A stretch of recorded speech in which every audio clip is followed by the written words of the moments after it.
Batting second and playing shortstop, number 1, Estras Rojas. Batting third and catching for the Padres, number 2, Boston Padres.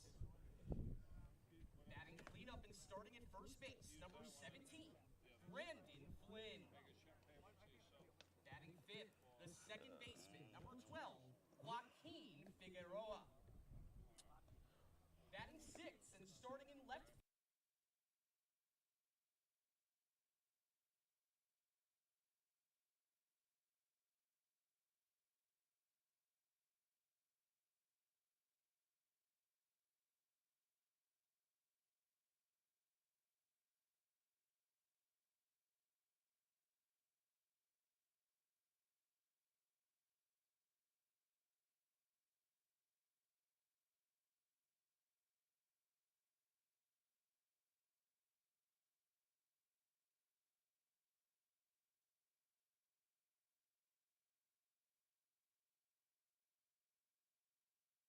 Let's meet the starting lineup for your Lexington Blue Sox.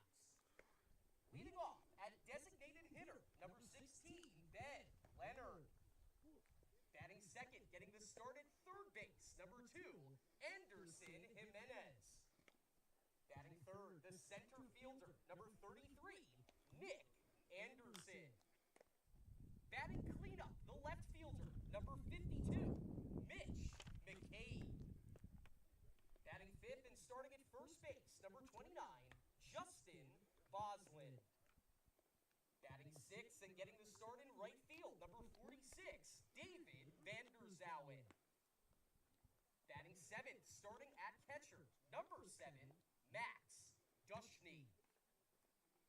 Batting eighth and starting at shortstop, number 11, Charlie Walsh. Batting ninth and getting the start at second base, number 4, Dylan Walsh. And on the mound for the Blue Sox, number 22, Dan Metzdorf. The Blue Sox are led by manager Rick DeAngelis and enter tonight's matchup with a record of 9 wins, 3 losses, and 1 tie through their 13 total games. Fans, very quickly, we remind you to enjoy this game at your own risk and stay constantly aware of batted balls and other objects that can be put out of play. Additionally, we ask that all fans stick to the foundations of sportsmanship when cheering on their team. We default to the umpiring crew on any and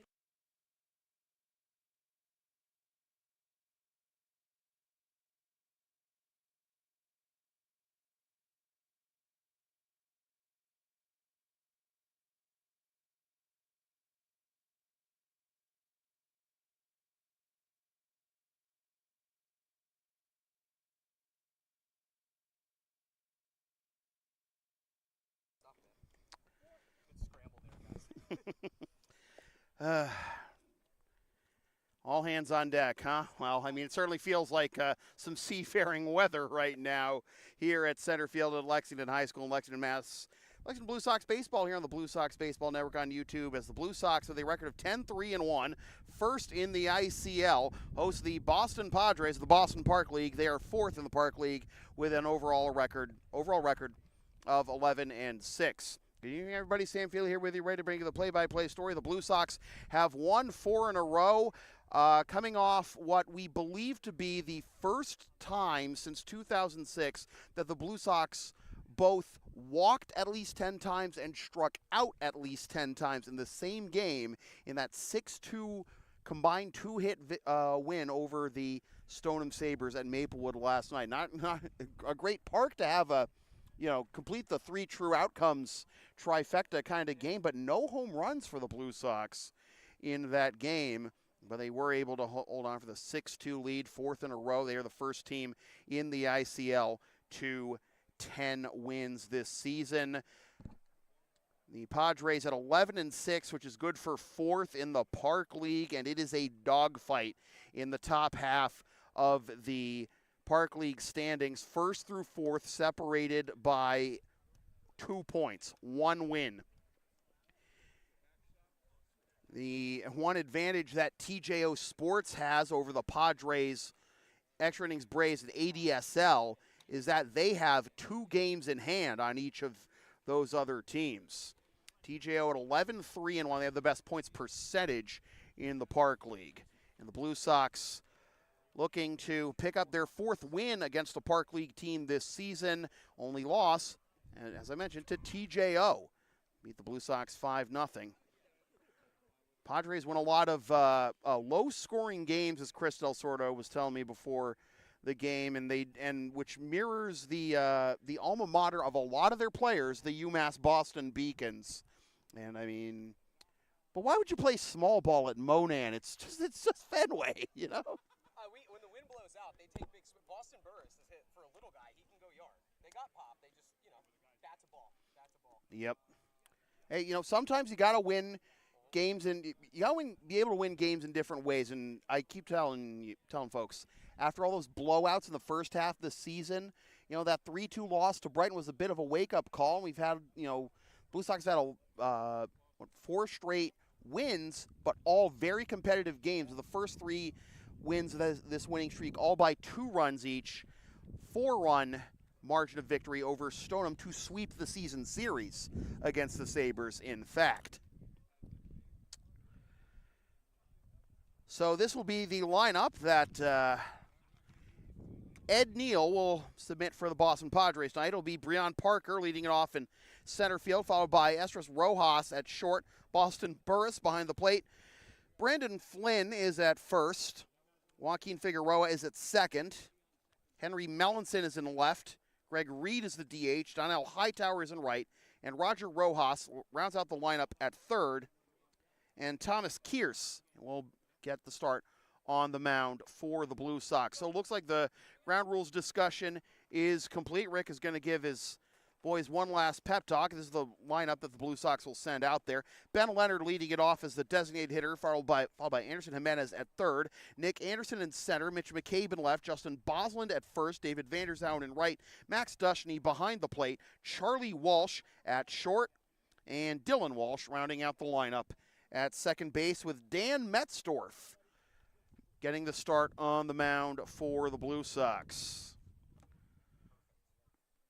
You can tell it's overcast, and folks, I realize I do need to turn up the f-stop on the camera a little bit, but it's not too far off from how murky it actually is here at LHS. The wind was jet streaming out about 30 minutes ago, and it's still blowing hard, but it's not necessarily just shooting out. Right. Yeah.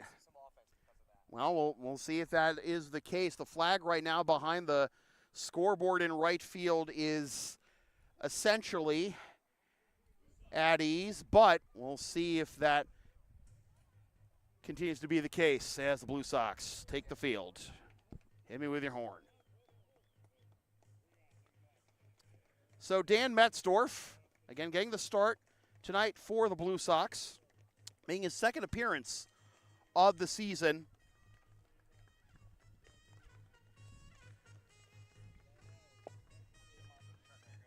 Last played on June 5th against the Stoneham Sabres. Went 1 inning, allowed 1 hit, 1 run with 1 walk and 3 strikeouts.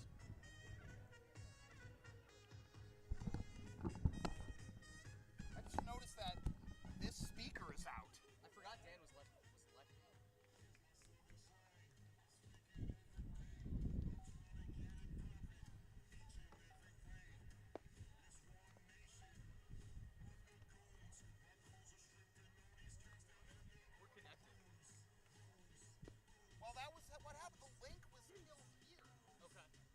I plugged that back in and it seemed like that. Are you good though? I mean, am I? No, I'm not. I'm never good at anything. What are we talking about? Oh, can I hop on here real quick? All right. On the mound for the Blue Sox, Dan Metzdorf, and leading off for the Padres, the center fielder, number 5, Breon Parker.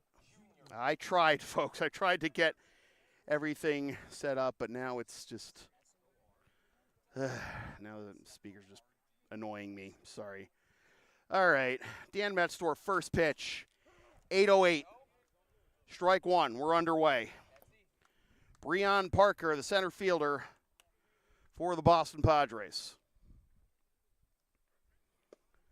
And Metzdorf misses inside for ball one. Breon Parker has a distinction of 2 SportsCenter top 10 appearances his freshman year for UMass Boston. 2 of them.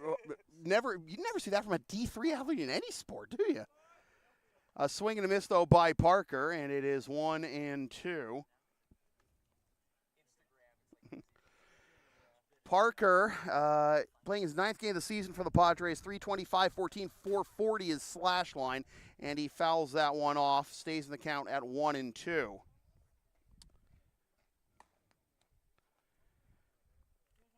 Parker with 3 doubles, 5 ribbies, 7 walks, just 4 strikeouts, and 8 of 11 in stolen base attempts, and he pulls even in the count at 2-2.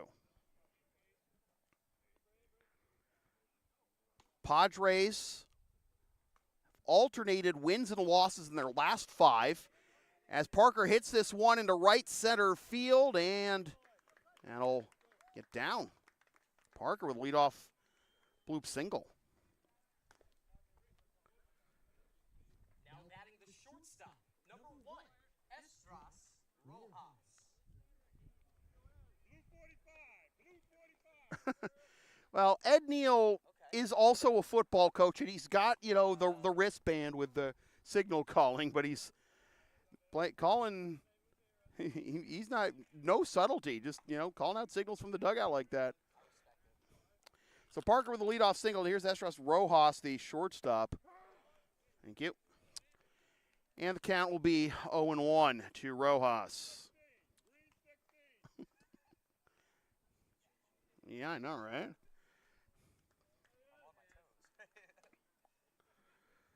Rojas, 286, 400, 429, his slash line.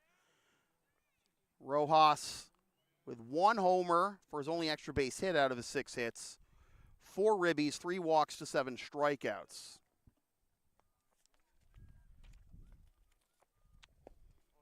A swing and a miss.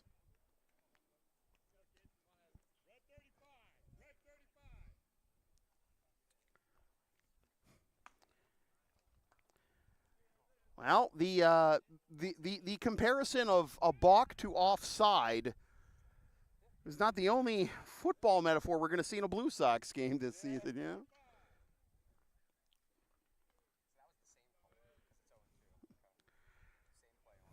You could have tried to steal the signals from back here. Oh, that is a bunt on a 2-strike count, and that'll be it for Rojas.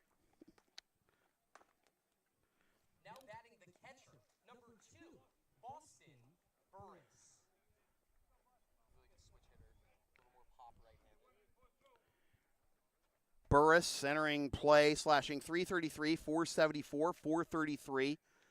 1 homer, 9 ribbies, 5 walks, and 10 strikeouts.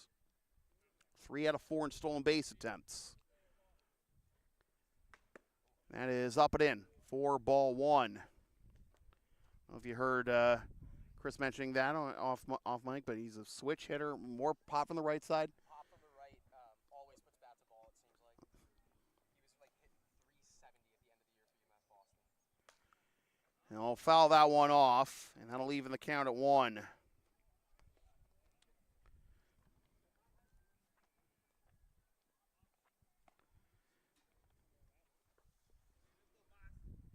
Now, I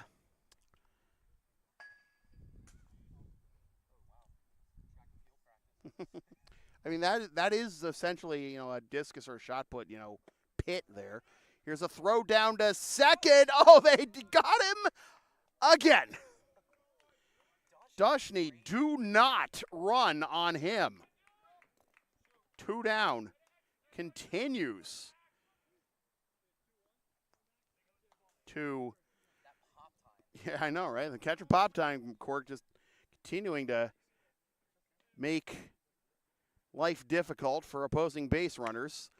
Well, here's a flare into left field and some miscommunication at the end, but hauled in for the out that retires the side. So Parker's single, leadoff single, is wiped out by the arm of Max Duchney, and we are through half an inning with the Padres nothing and the Blue Sox coming up.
Hey, you don't have to worry about it.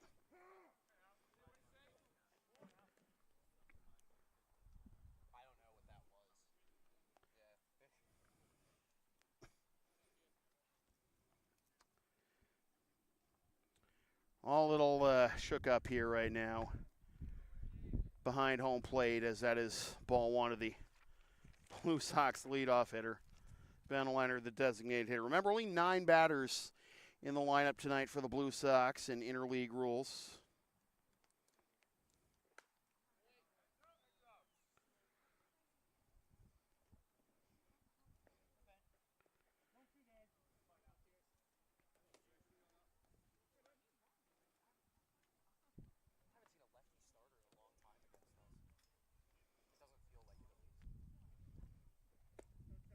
Two and two is the count to Ben Leonard.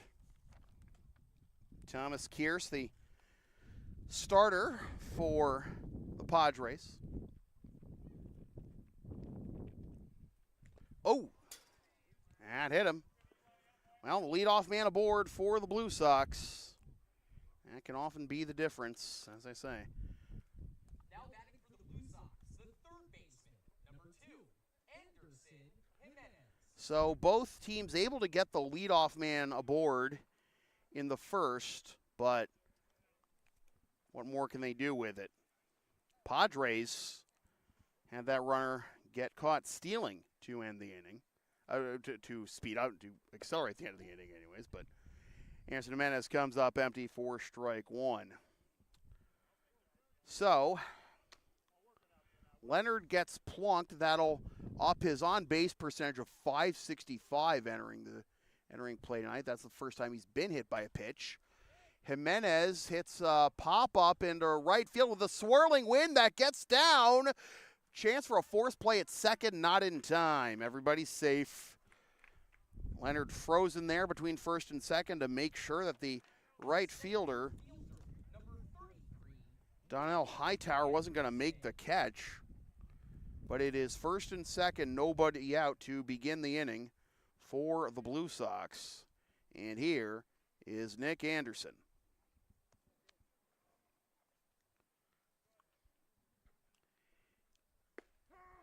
Anderson has seen his batting average plummet lately to a paltry .400 with a 1,300 OPS, 2 doubles, 3 triples, 2 homers, 16 ribbies, 8 walks, and 8 steals in 9 attempts.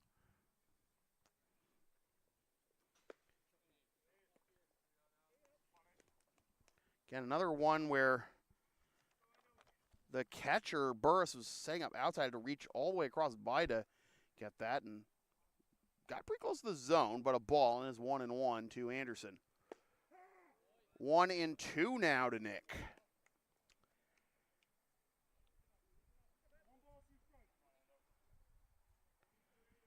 Kearse making his 7th appearance of the season for the Padres, 2-2 with a 1.43 ERA. Anderson off the handle of the bat, still drives it a good distance to right field. It's caught there by Hightower, who will get it into second, but still deep enough for Leonard to get to third. The left fielder, number 52, Mitch McCabe. That was again the wind a factor there. Is that went a long way for something in on basically the handle. Yeah. So Anderson is retired. Here is McCabe taking low for ball 1.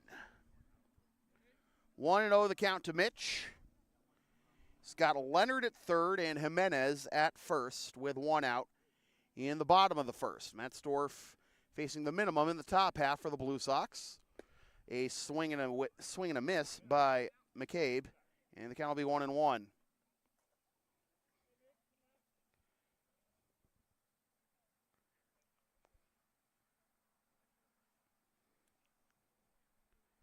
Jimenez is running on this one. That is fouled off, and the count will be 1-2.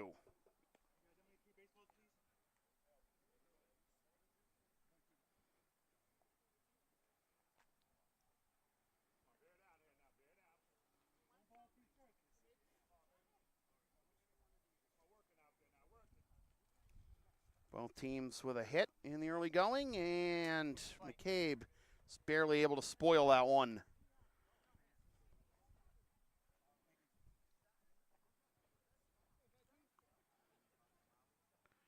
McCabe entering play, 458, 500, 833 is slash line, 4 doubles, 1 triple, 1 homer, 8 RBIs, 11 hits in 8 games.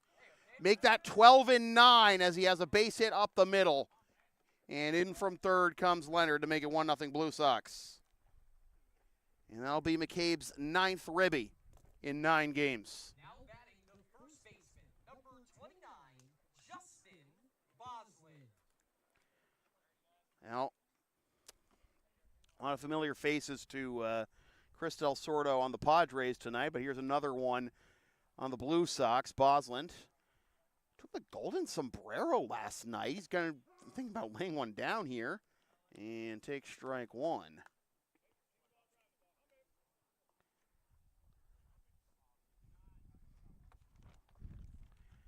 Again, the Blue Sox, for what we believe is the first time since 2006, that misses outside 1-1, walking and striking out 10 or more times each in the same game. They've had plenty of games in the past where they have done one or the other, but that's the first time they've done both. Boz fouls this one off on Worthen Road. We have an official broadcast. It is 1-2. Boz made his Blue Sox debut on Monday. Picked up a walk and a steal, but we're going to pick up a base hit here and maybe extend this lead here in the bottom of the first. Able to hold off and tells the runners to hold up. It is 2-2.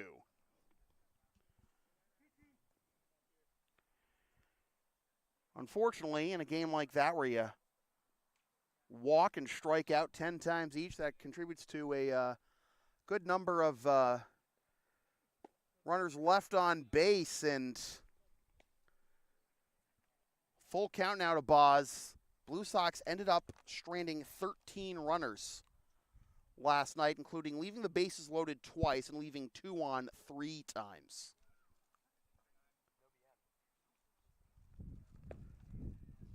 And Boz able to lay off for ball 4, and the bases are loaded. Well, second verse, same as the first, right? Number 46, David Vanderzauer. Starting to feel like an awfully similar start to this one as last night, but let's see if Mrs. Vanderzauer's baby boy can break it open here early. Not with that cut. It is 0-1. 2 hits, a walk, and a hit batsman in the inning. Brought home 1 run, and the Blue Sox looking for more. Vanderzauer fouls this one off. It'll get out of play. Heads. 0-2.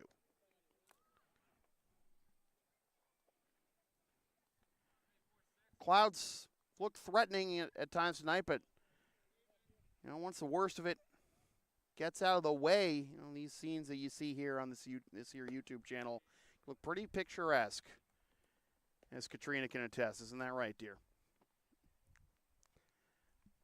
Watching from home. Don't think there are any sky booms tonight for Tina to worry about. 1-2 the count. And it's a foul. Burris unable to hang on to that one on that foul tip, and a reprieve for Vanderzauer.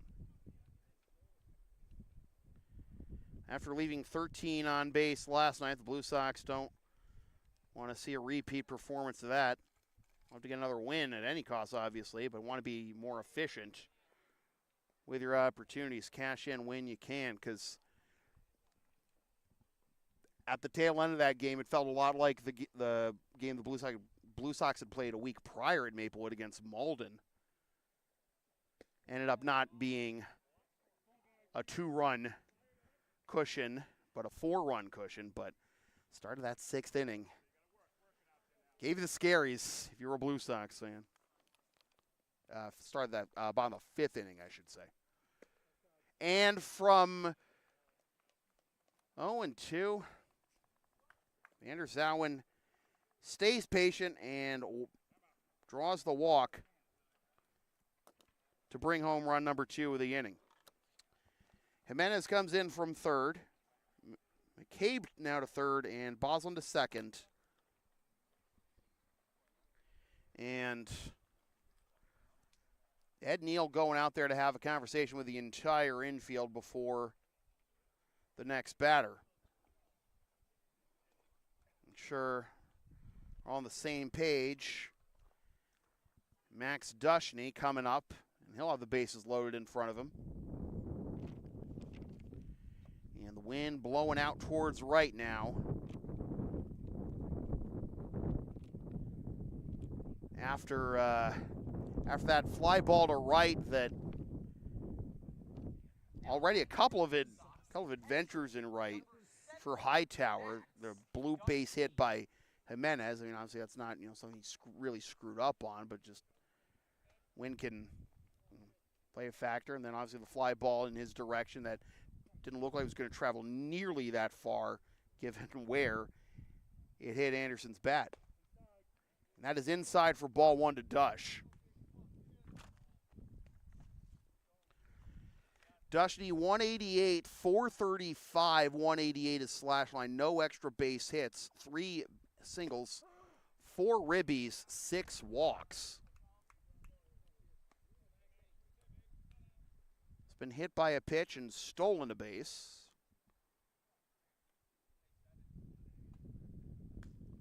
And it's fouled off. And the count will be 1-2. Dush had a 2-for-2 performance against Mass Envelope back on June 24th. And those were his last 2 hits. Hasn't had hits since. And there's strike 3 called. Big strike out there for Kearse. 2 down.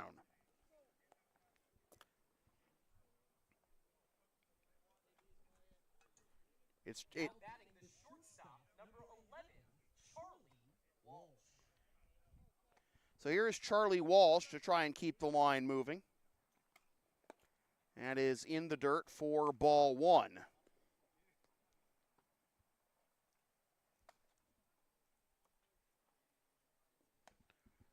Walsh at 294, 455, 294 with 2 RBIs and 5 walks, and a little thrown off here by the weather here. I thought I felt like 1 or 2 raindrops, but maybe I'm wrong.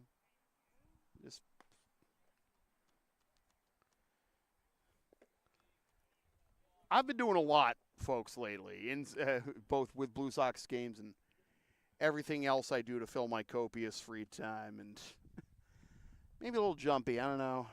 I'm at the point of my life where I am just as traumatized by fireworks as my own dog. 2-1 is the count to Walsh. 3-1 is the count to Walsh, with Dylan Walsh due up next. The infield is playing back here. The wind blowing out towards right with a left-handed batter. Going to get something up in the air in that direction. There'll be a great diving stop at second, and they get the force there. 4-6 for the out that retires the side. Figueroa to Rojas to end the inning, and the Blue Sox end up leaving the bases loaded. 2-0, Blue Sox over the Padres after 1.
Leading off the top of the second for the Padres, first baseman number 17, Brandon Flynn.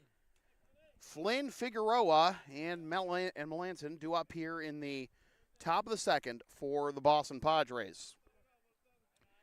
Well, as long as we're talking about second verse same as the first, the Blue Sox leaving the bases loaded in the bottom of the first after those 13 left on base last night against the Sabres. A win is a win is a win, but can't get complacent. You know, whether you win or lose, or of course in the ICL tie, you want to be able to, look back on, those opportunities that you may have come up empty and adjust for future similar situations.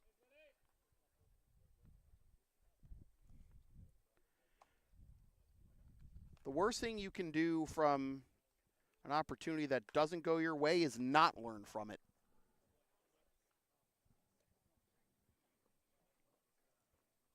1-2 is the count to the Padres first baseman, Brandon Flynn. Brandon Flynn, my brother-in-law's name and my nephew's name, Brandon and Flynn.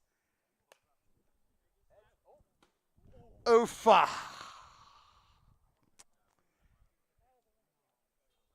Hey, Caitlin, you in the chat? Katrina, is she? I don't know. No, I never park. I never park there for that exact reason. 2-2, despite Metzdorf's best attempts at the Nestor Cortez or Johnny Cueto stutter step. That's on the outside corner for strike 3 called. Second strikeout for Metzdorf. 1 up, 1 down here in the top of the second.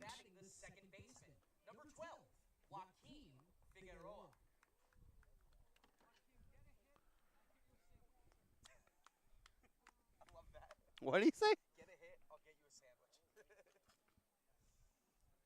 I mean, a transaction as old as time. Almighty. 1-0.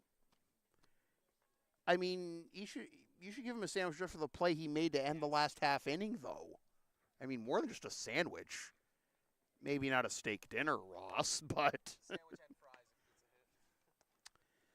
it's a hit. He's got the sandwich. You know, he gets a hit, you get him the chips. He gets a home run here, you get him the whole combo meal.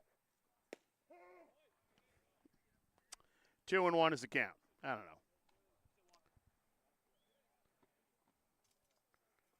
Fairweather fans, dear. And it'll be in there for strike 2, and the count will be 2-2.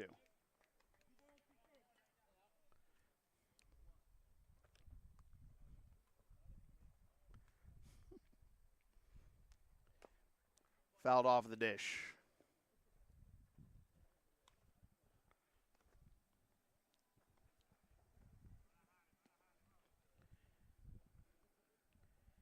Figueroa coming into play, slashing 310, 512, 310. No extra base hits, 4 ribbies, and 12 walks to 1 strikeout. Nearly a hit by pitch there. Went behind his ankles, but will fill the count. Oh, hello. Yep, we're going to have to put that back in position. Yeah. No chips just yet. That's a foul ball. Just out in front of that one. I would put it, well, nope. No, to the left. Oh. Yeah, that's fine. Yeah, it's fine. That's outside for ball 4. What does he get for a walk? Definitely chips. No fries. Now batting for the Padres, the left fielder, number 19, Henry Melanson. Here's Henry Melanson, the left fielder. Yeah, I'll adjust between innings. It's fine for now.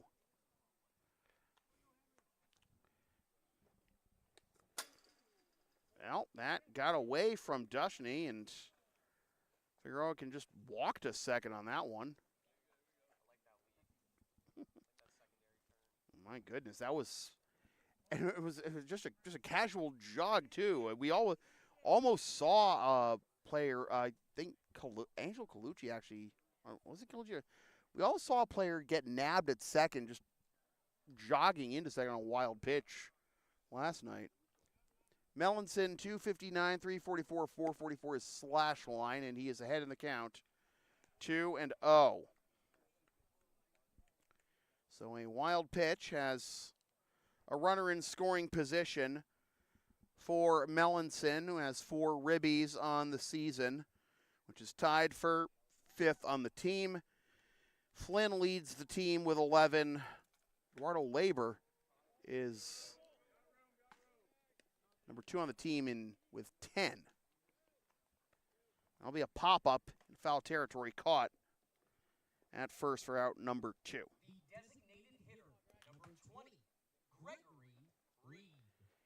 Here's Gregory Reed, the DH.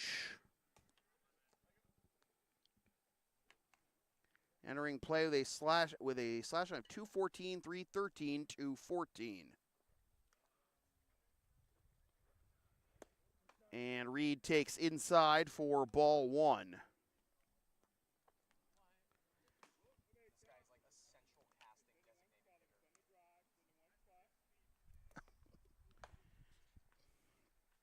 Like for a baseball movie. Rowdy Tellez always struck me as having both the name and the appearance of the star hitter for the rival team in in a movie like Rookie of the Year, Angels in the Outfield. Right, Hato for the Mets and Rookie of the Year, exactly. Same guy. He's quite the hater too. That hit him? Or no, that guy away from Dush and to third now goes Figueroa. Well, this is a little uncharacteristic for Metzdorf, I would say. A couple of wild pitches and a 3-0 count with 2 out in the inning. The number 7 hitter in the Padres lineup. There's a strike, and it'll be 3-1.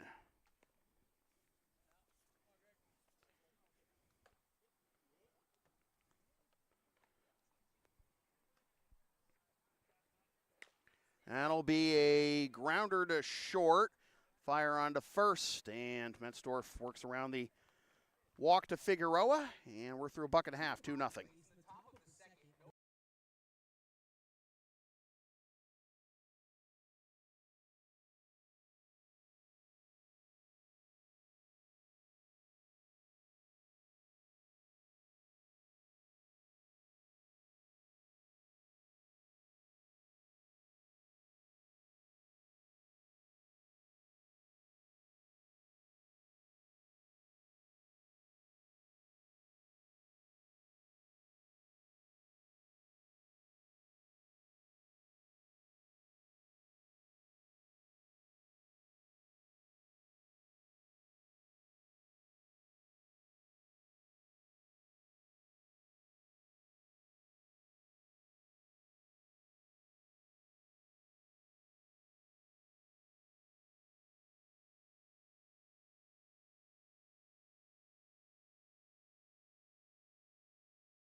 Yeah, I know about hopefully the umpires don't chirp me about the beeping, but I think it's over now. We're trying to link everything again, but all right. 0-1 is the count to Dylan Walsh. Walsh, Leonard, and Jimenez due up here in the bottom of the second for the Blue Sox. 1-1.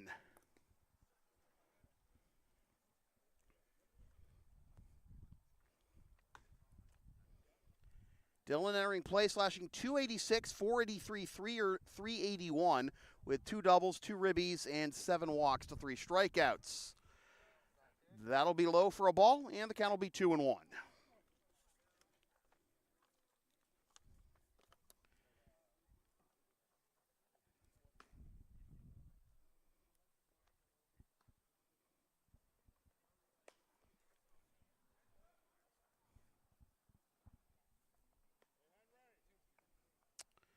Two and two, the count to Walsh.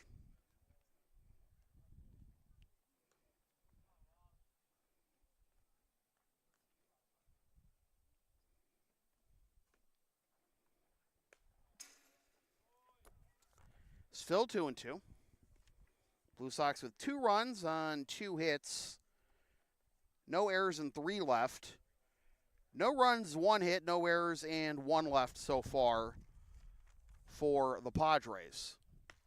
Walsh with a flare into center field. That'll get down for a leadoff single.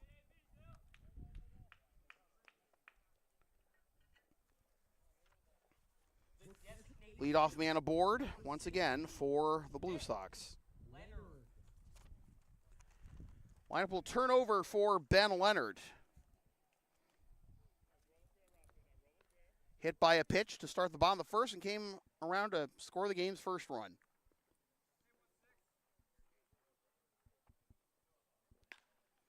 Another base hit up the middle. To second goes Walsh. Wide turn there, but then gets back.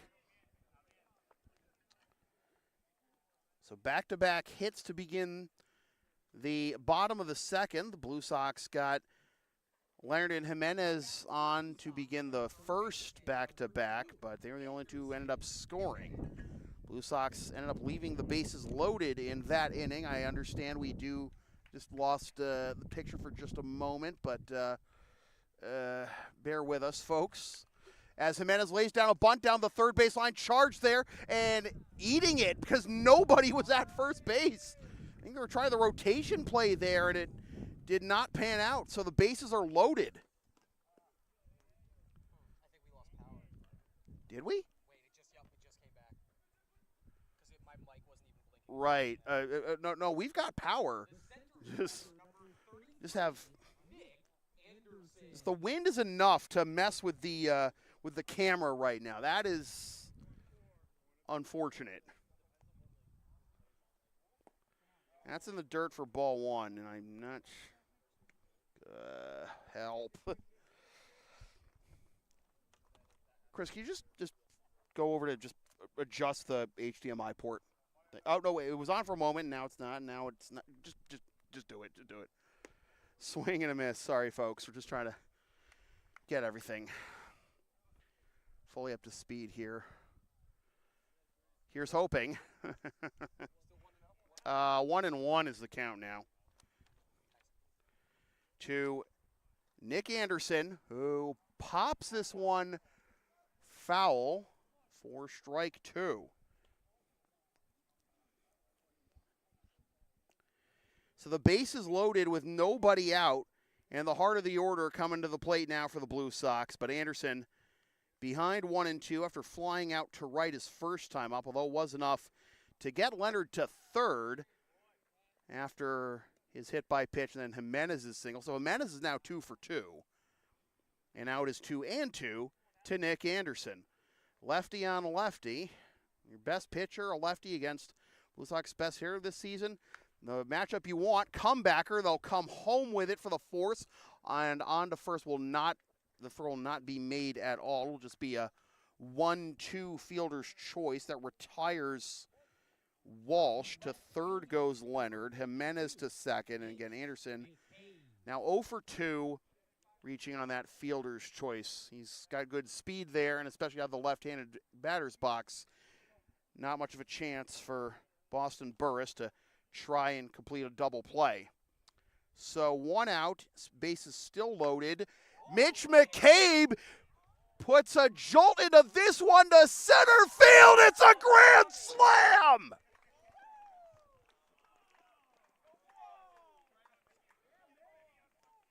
That is a grand slam for Mitch McCabe, his second home run on the season. 6-0 Blue Sox. No doubter for Mitch McCabe to right center field.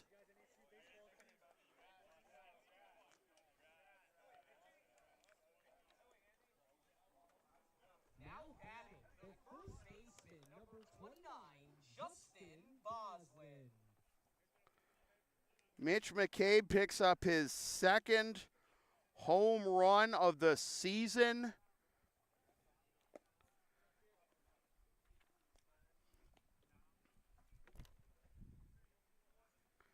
Glad we got the picture back in time for that one. Good work, HDMI cord. See, the thing is, doing this kind of streaming with a 4K camera doesn't really work. You know, because it's just that, you know, resource intensive. Yeah, it's funny. He didn't really. The wind's gusting again. That didn't need the wind for that one. Nope. Really only just started gusting after that. Fouled off. It is 2-1 to Bosland. So Mitch McCabe is now 2 for 2 with 5 ribbies tonight. Boy, what a 1-2 punch in the heart of the order for the Blue Sox in Anderson and McCabe. So McCabe picks up his second home run. He's now got 13 ribbies and now just 3 behind Anderson for the team lead in about half as many games. 2-2 is the count to Bosland, who walked his first time up.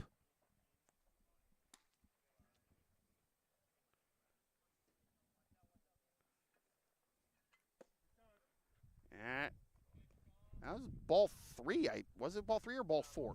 It was? Okay. I guess I'm just trying to log everything here in the book. So Bosland picks up another walk. The right fielder, number 46, David Vanderzowen. So Bosland's still looking for his first hit with the Blue Sox, but he's got 3 walks. You know, on-base percentage is just as important, right? So here's Vanderzowen, walked home a run his first time up and comes up empty on a swing and a miss on a pitch up and away for strike 1. Count will be 0-1 to Vanderzowen. Walked and then was retired on a fielder's choice. Scored the same way as his jersey number, 4-6. 1-1.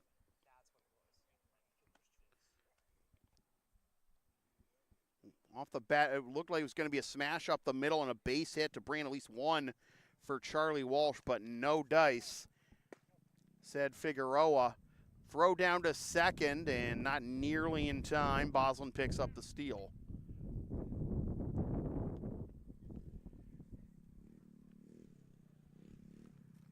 And umpire calling time to dust off home plate here, but I wonder how much that motorbike passing by might have been a factor just to make sure that, you know, nobody's too distracted or anything. We have this, dark blue tarp with the Lexington High and Blue Sox and Lexington Babe Ruth logos on it. But in years past, even when that, permanent fence was installed, we didn't always have the tarp. And so anyone rolling in, but into the parking lot beyond right field, they had their lights on. It would be a distraction, obviously, to the catcher, the umpire, the batter, and they'd call time and, yell down the right fielder, hey, can you tell him to turn the lights out, please? But less of a risk with that, with this nice tarp here on the permanent fence now, which, again, we didn't even have this permanent fence all these years. This was actually the field that used to be used for all the carnival rides.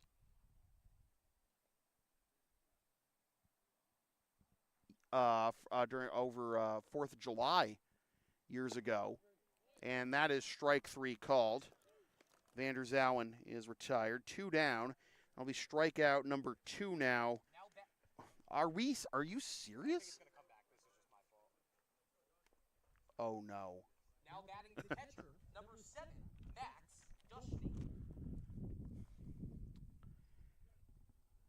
Can't have nothing, huh? Throw down to third on a stolen base attempt. Not in time. I'm waiting for a long time for a signal from the umpire, but I think it's just a matter of making sure that Rojas had held on to the ball, which he definitely did not. So Bosland with 2 steals on this trip around the bases. 1-0 is the count with a runner now in scoring position. Runner now at third, rather, already in scoring position, was Bosland. Being outside, ball 2.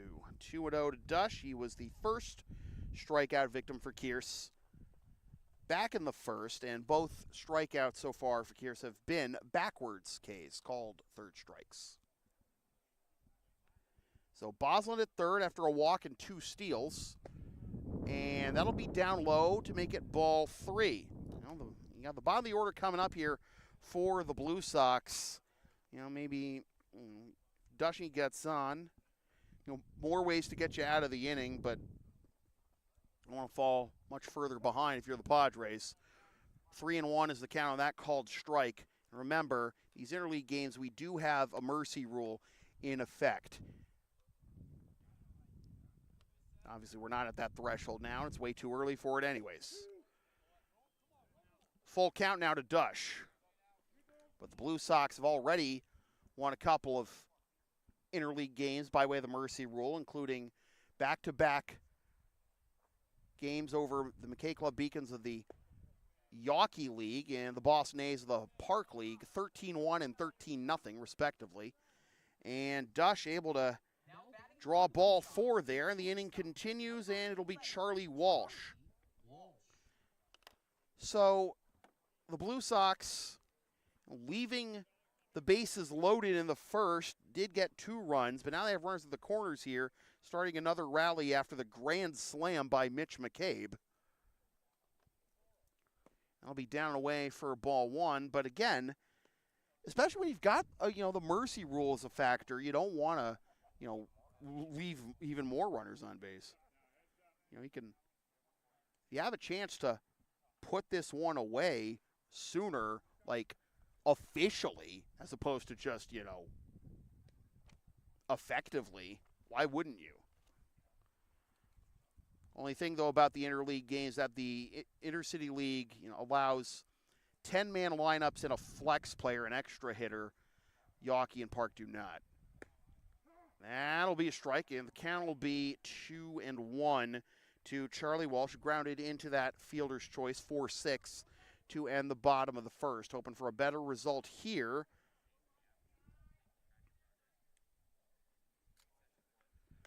And he'll pop this one foul, but that'll get out of play, and the count will be 2-2.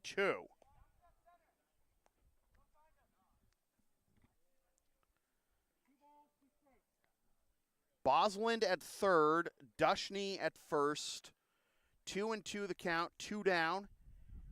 2 on, 2 out in inning number 2. Matt Vasgersian intensifies. Little flare into center field, and Charlie gets some redemption there. Drives home Bosland to make it 7-0. Here comes Ed Neal, and it looks like that's going to be it for Kears.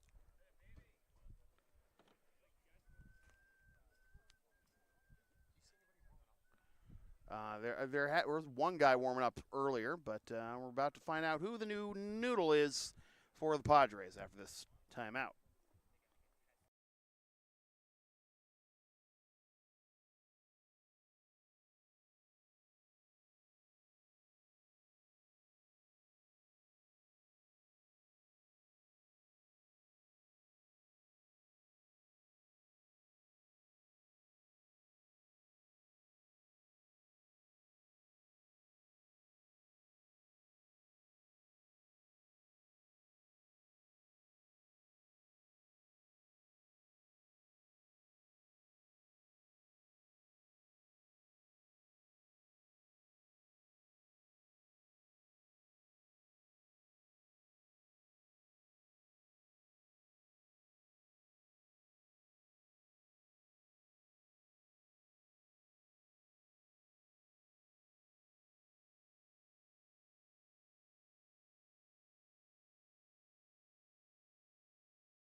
Omar Perella is the new pitcher for the Boston Padres, and the Blue Sox have batted around here in the bottom of the second as Dylan Walsh to bat for the second time this inning. Led this inning off with a single, but was forced out at home when the bases were loaded.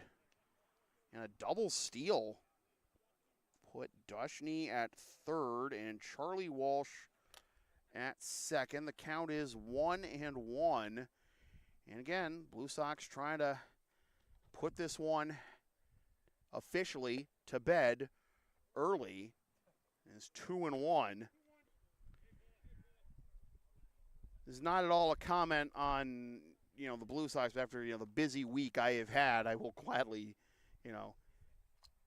take it if we can get it. But we're only in the bottom of the second, and we started 8 minutes late. So I don't know what to tell you, folks. I don't know what to expect. 3-1 is the count to Dylan Walsh with 2 runners in scoring position. Perella delivers outside for ball 4, and the bases again are loaded. The designated hitter, number 16, Ben Leonard.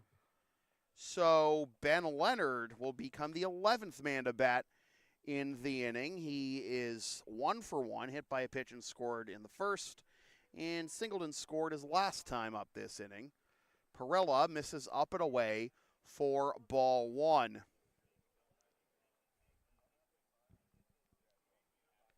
Perella pitching in his making his third pitching appearance of the season. 1 save, a 3 1/3 innings, a 2.10 ERA, allowed 1 hit, 1 earned run with 3 walks and 2 Ks, and gets Leonard to swing over the top of that one to make it 1-1.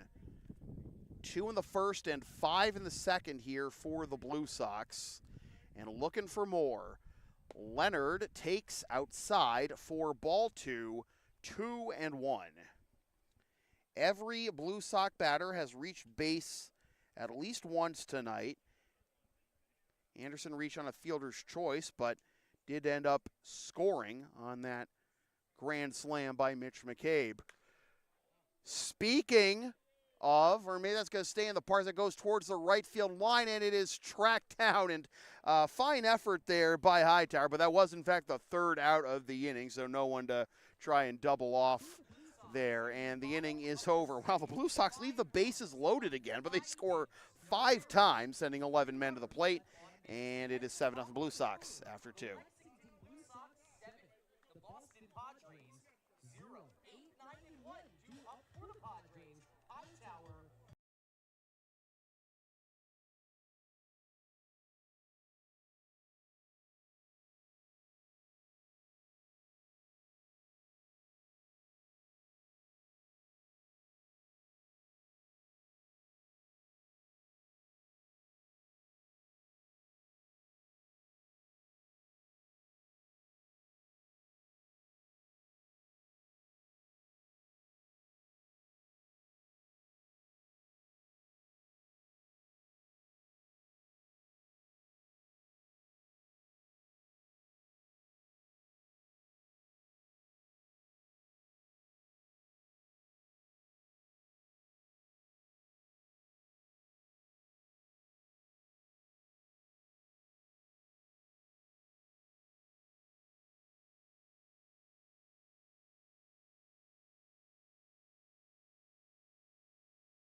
Donnell Hightower to lead things off for the Padres against the new noodle for the Blue Sox, Chris Wannett.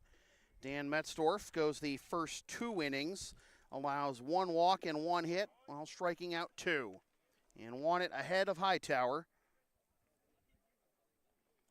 0-1. So the Blue Sox putting up another crooked number in the bottom of the second, but once again leaving the bases loaded. 7-0 our score as Hightower fouls that one off to fall behind 1-2. Hightower playing in his 7th game, looking for his first hit of the season for the Padres, and fouled that one off out of play over the Padres dugout.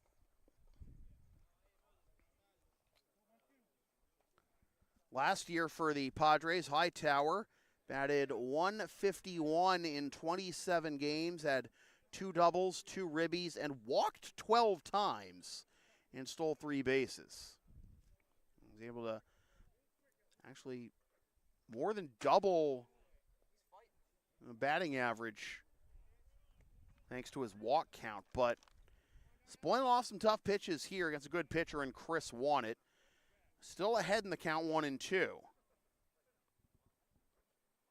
And Wannett gets him to swing and miss for strike 3. 1 up, 1 down here in the top of the third. The third baseman, number 13, Roger Rojas. Roger Rojas to the plate, the number 9 hitter in the Padres lineup.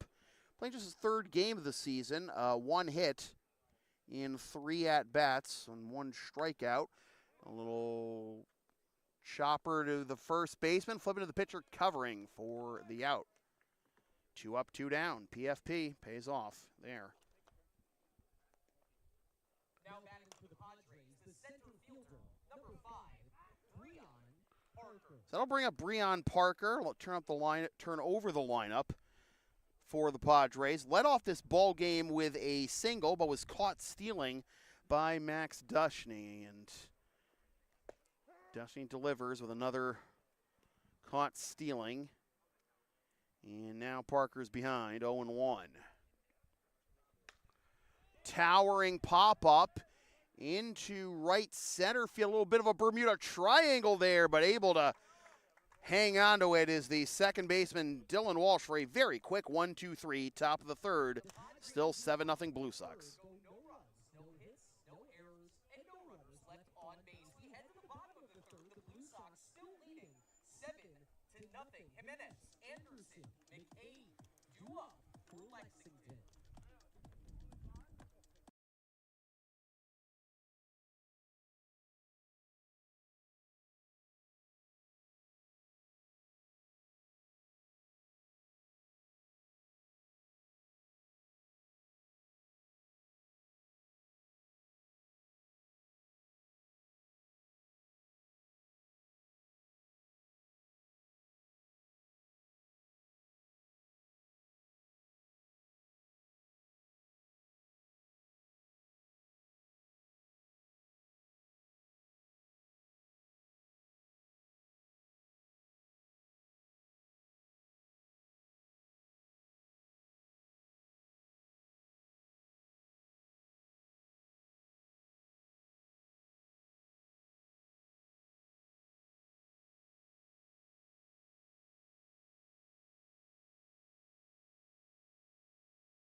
Bottom of the third, and the Blue Sox, off their first 1-2-3 inning defensively, will send Jimenez, Anderson, and McCabe to the plate to try and tack onto this one. Say that again? They've had good days so far. Especially Anderson and Mitch. Jimenez, 2 for 2 with 2 runs tonight. Takes ball 1, 1-0.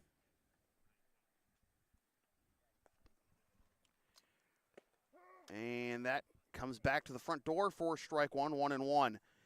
Mention that every Blue Sox batter has reached base tonight. Anderson is the only one who hasn't gone on board by a hit or a walk.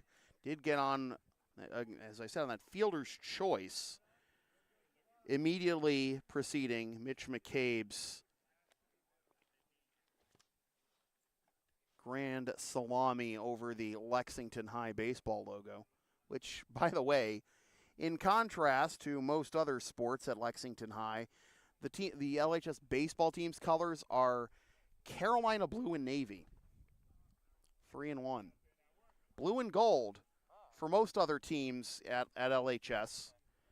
I mean, because, that's the town of Lexington's colors for starters. Here's a little pop-up behind first base, and it'll be, oh, no, it will not be caught. E3 allows Jimenez to reach for the third time. The center fielder, number 33, Nick Anderson. So once again, the leadoff man aboard for the Blue Sox. One of the first time I had a conversation with Dave Walsh, the longtime Lexington High boys lacrosse coach, about, the use of Carolina blue and navy as opposed to blue and gold for Lexington High baseball. I mean, in Coach Walsh's defense, LHS lacrosse, while most of the teams, used navy and I guess what you would call yellow, or just gold as opposed to metallic gold, LHS lacrosse for the longest time has used essentially royal blue and gold. And so you have that, off the usual color palette from the rest of LHS sports, as Anderson is behind 0-2. Runner goes. Anderson hits this one into right field. You might need to get back, man. It's caught in right field. Throw back to first, double play.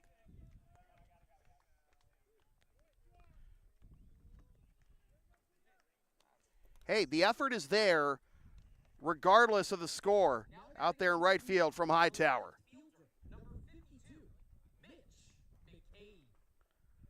A good piece there by Anderson.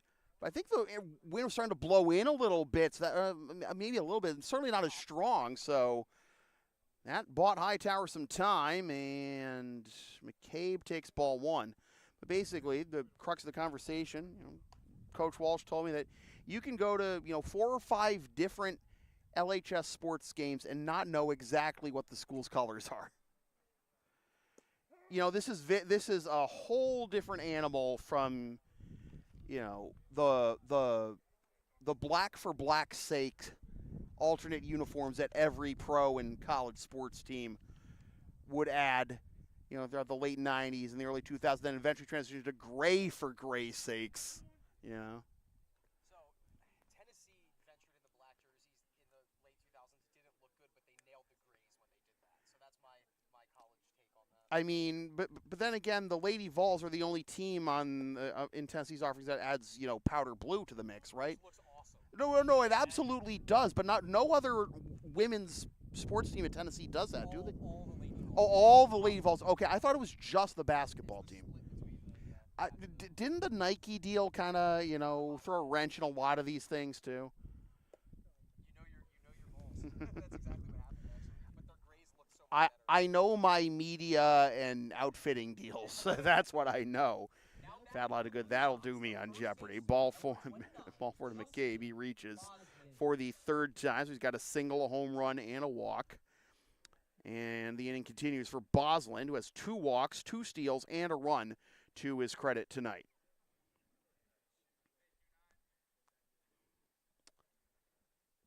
Boz takes down away for ball 1, 1-0. 7-0 Blue Sox.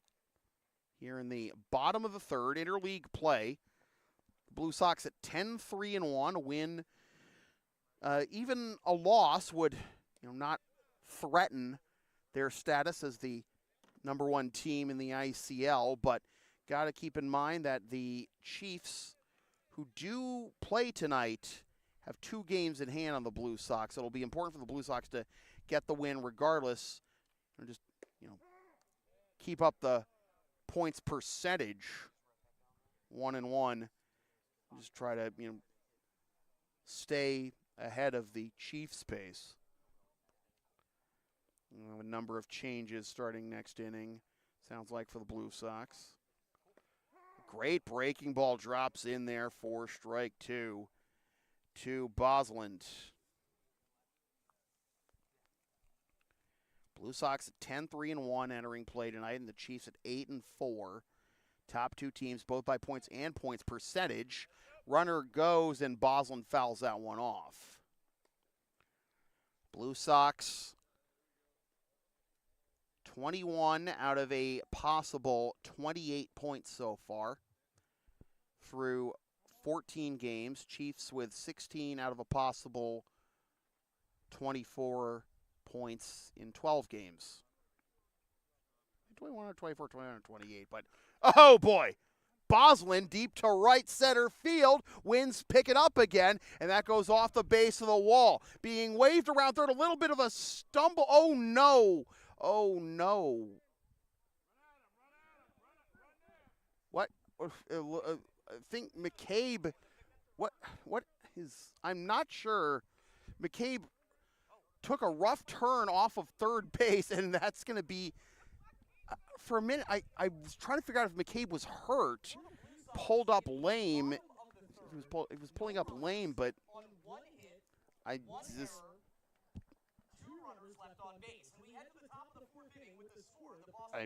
I'm just gonna pump the brakes a bit, and we'll go to the 4th.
Changes to announce for the Blue Sox.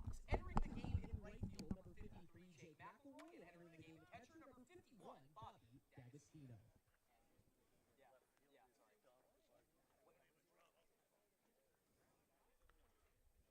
And entering the game in left field for the Blue Sox, number 22, Dom Gavardi. So, a handful of changes for the Blue Sox defensively. If you didn't catch the announcement from Chris Del Sordo, it's got a new left fielder, right fielder, and catcher. Leading off the top of the 4th for the Padres, the shortstop, number 1, Estras Rojas. So, it'll be Wannett delivering foul here for strike 1. The new catcher is Bobby D'Agostino. The new right fielder is Jake McElroy. And Dom Gabardi now in left.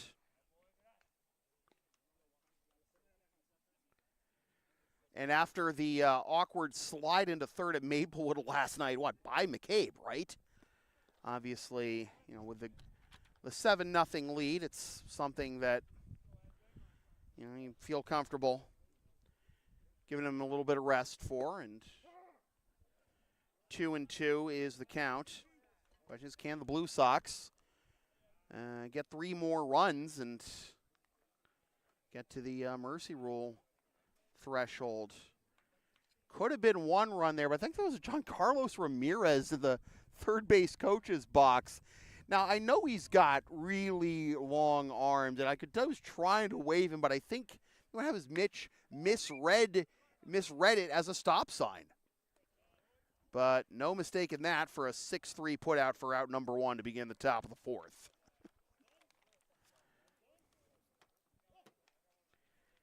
He's a long boy, John Carlos is.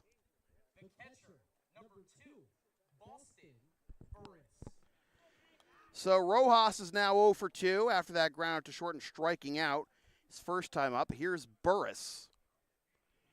And Burris takes strike 1. So again, the new outfielders, Gabardi in left and McElroy in right. McElroy. I did the same to Sean McElroy. Sean McElroy, you know, ICL Hall of Famer. Yeah. And again, Bobby D'Agostino, but now behind the plate. Those are the only changes at this point for the Blue Sox. So Wanted out there now for his second inning of work. First 2 for Metzdorf. Wanted through an inning and third with 1 strikeout and delivers that in the dirt into the backstop, 1-2.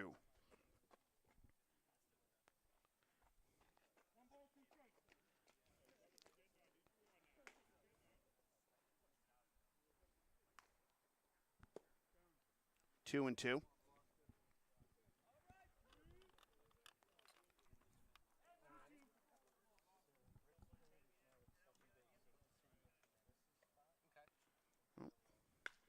Here's a drive into right field. Backing up is McElroy, and he hauled it in. Well, hey, come to the game, the ball finds you. Saw it last night behind the plate, in fact, with Quintero for the Sabres having to make a number of tough plays after getting moved from the extra hitter slot after Dylan Laveau got roughed up. So it looks like we have some other changes we need to report here for the Blue Sox. Okay, so I'll get those to you folks in a second.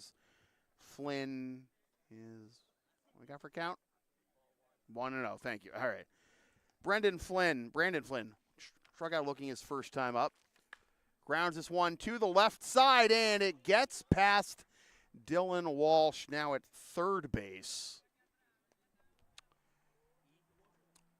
And it'll be an error and will allow Flynn to reach. So Walsh is now at third base, and Brett Stone is now at second base in Jimenez's slot. And it's still Charlie Walsh at short. Okay, easy enough.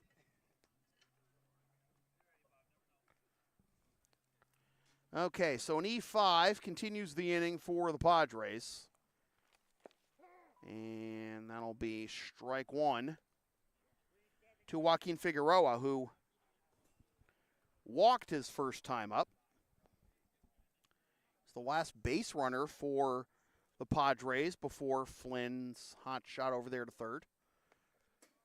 And a check swing fouled off. The count will be 0-2.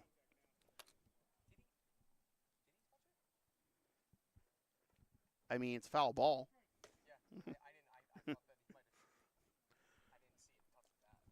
mean, there was a spot last night, and with all the walks the Blue Sox had drawn, where I think they would have liked a walk rather than the result that Nick Anderson got out of his plate appearance. When they had runners at second and third and a 3-2 pitch, Anderson got hit by the pitch, and the ball ricocheted basically over towards the Blue Sox dugout. A little flare into left field for a base hit. Takes a funny hit off the grass as it lands, but no further advance by Flynn. That's just the second hit of the night for the Padres as Figueroa has reached for the second time. Now does he get his sandwich? Number 19, Henry Melanson. I think if you've reached base on a walk and a single tonight, after the way this game's played out, and that fine play at second, you got the whole combo meal. Yeah, exactly. All right, here's Mellinson, popped up to first his first time up. But yeah, that pitch that Anderson got hit by, there's a little. It was going to be ball four anyways. It was, but he saw the umpire. We saw the umpire call dead ball. The way that the ball ricocheted away from the catcher, so that's in there for strike one. If that doesn't hit Anderson, runner on third in that play is scoring easily. Had to be frozen there, and that led to another instance of the Blue Sox leaving the bases loaded. It is 2-1 here to Mellinson. So, won it, breezing through the first 5 batters he's faced tonight, but a little trouble here. Flynn reaching on the air, and then the bloop single down the left field line by Figueroa. 2-1, hitters count here for Mellinson to try and take that goose egg out of the run column for the Padres. Check swing nearly gets Reed in the on-deck circle, and it's 2-2. Foul ball coming in hot.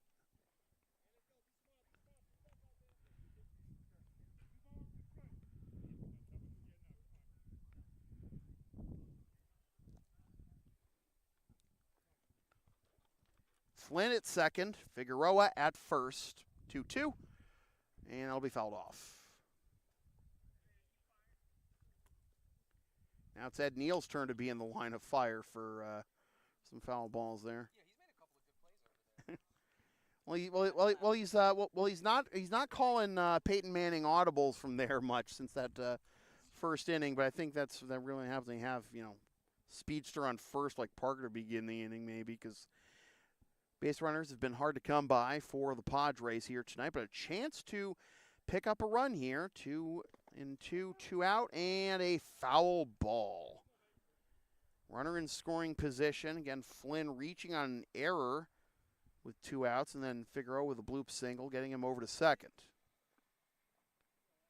It's the second hit tonight for the Padres. Blue Sox.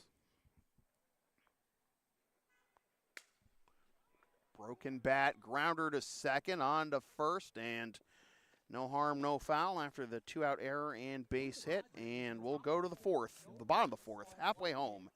7-0, Blue Sox. We head to the bottom of the 4th inning. The Lexington Blue Sox 7. The Boston Padres.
Leading off the bottom of the 4th for the Blue Sox, right fielder number 53, Jake McElroy.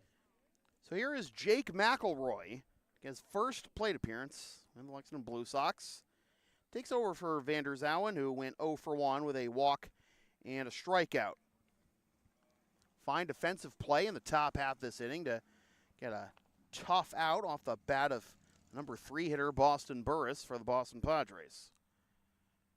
And Perillo delivers, and whoa. Get some pine tar. Yeah, just make contact on the ball just flying out of your hands there. All right. Honestly, not the worst first swing you could ever have. Make contact. I mean, you can't literally throw the bat at the ball to get a base hit. And here's a pop-up behind second base. Quickly one down. Now batting the catcher, number 51, Bobby D'Agostino. And here's Bobby Dags for his first plate appearance of the ball game. Dushney finishes his night 0 for 1 with a strikeout, a walk, and a stolen base.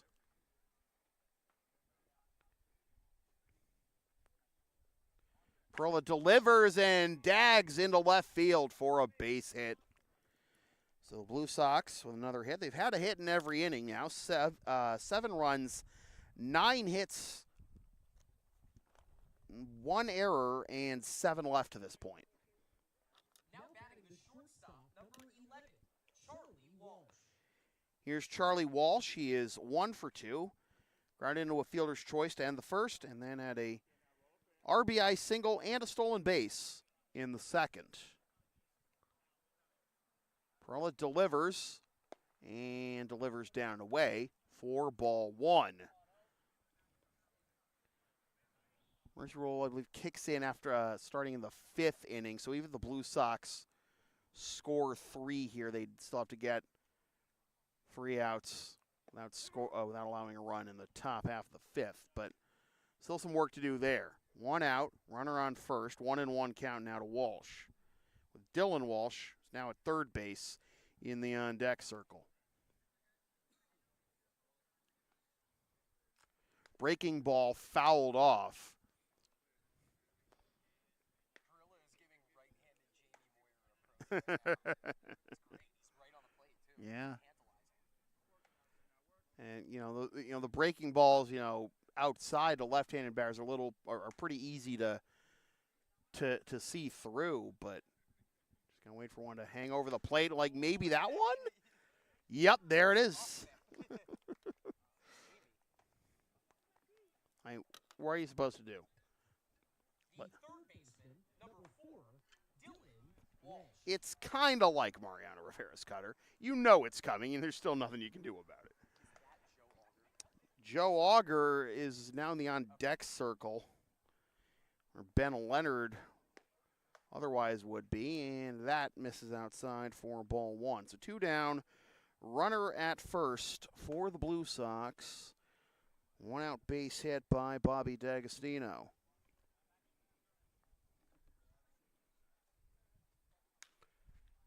Oh, fly ball into left field, dying quickly, but hauled in by the left fielder for the out. That retires the side. Another base hit for the Blue Sox. D'Agostino goes no further than first, and we are through 4, still 7-0 Blue Sox.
number 20, Gregory Reed. Greg Reed to lead things off here in the top of the fifth for the Padres. Chris wanted back out there for his third inning of work. Bottom third of the order due up for the Padres here in the top of the fifth as Slider gets over there for strike one to Reed. It will be Reed, Hightower, and Rojas due up. If anybody gets on the lineup, we'll turn over for the leadoff man, Breon Parker. 1-1 is the count to Reed, who grounded out to short his first time up to end the second. Off the handle, little jam shot, and, well, won it. That's a little further than I usually expect pitchers to go. I expect pitchers to go to field a ball, but one down, whatever works, right? Now batting the right fielder, number 8, Donnell Hightower. So 1 up, 1 down, and here is Hightower. Couple fine defensive plays tonight, including a 9-3 double play in the bottom of the third after Jimenez had gotten on to lead off the inning, and with Anderson coming up, maybe a chance for the Blue Sox to tack on a bunch of runs and maybe get it into the 10-run threshold, but he's now 0 for 2 as he pops up to the new second baseman, Stone. The third baseman, number 13, Roger Rojas. So we'll see if Rojas can keep the line moving. Ground out 3-1 his first time up in the first inning of work for Wanted. And we're going to have time here for a moment, so Rojas can get adjusted. Strike one.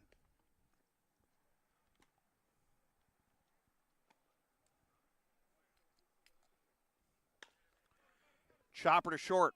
Walsh. 1, 2, 3. Go the Padres in the top of the fifth. 7-0 Blue Sox.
Joe Auger, pinch hitting for Ben Leonard, will lead things off here in the top of the fifth for the Blue Sox. And the new noodle for the Boston Padres, left-hander Keenan Metrick.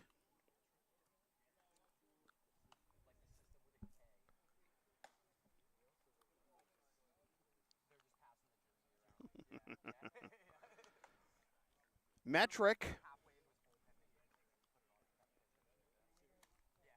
from Malvern, Pennsylvania. How far is that from Lake Ariel? I'm sure Katrina could tell us, but there's obviously a little bit of delay on her end. It's 10 minutes from my hometown. There you go. 30 minutes due west of Philly. Yeah, and you're much closer to Philly than Katrina's folks are. So, 1-0 the count to Joe Auger against Metrick.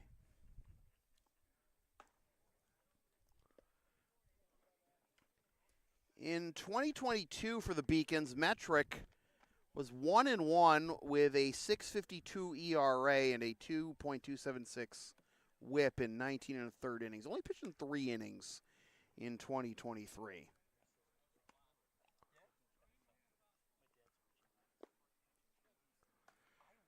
Three and 0 is the count to Joe Auger, getting his first cuts of the ball game.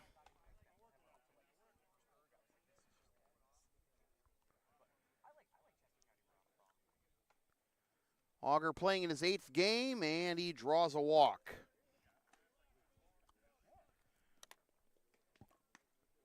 That's the second walk Auger has drawn this season. Still looking for his first hit of the season is Joe. He's got 2 runs and an RBI, and now 2 walks to his name. He actually has 2 walks and now and 2 hit by pitches, but no hits.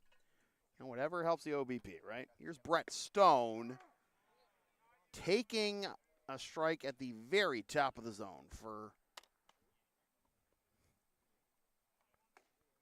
0-1 count. Katrina says we love more Pennsylvania representation.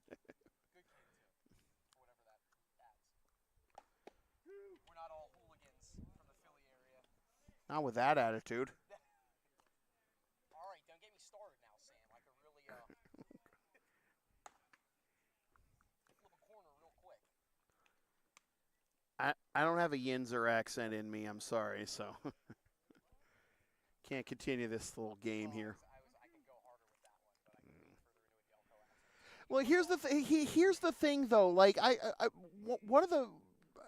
there's this one time somebody told me they liked some stranger, just whatever town not in Massachusetts I was in, told me they liked my Boston accent. And I was like, wow, thanks for letting me know I need to get tested for strep.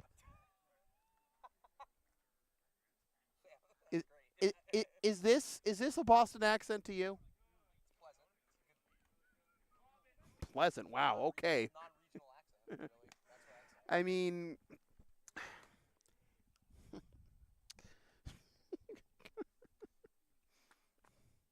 and then you get past this wicked huge Radio Shack. Strike 3 called.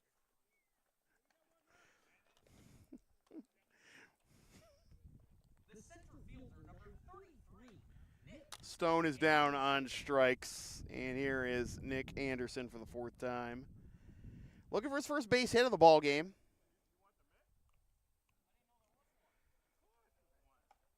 Fly out to right in the first, reach on a fielder's choice and scored in the second, and then into that 9-3 double play in the third. Some tough luck overall tonight for Nick.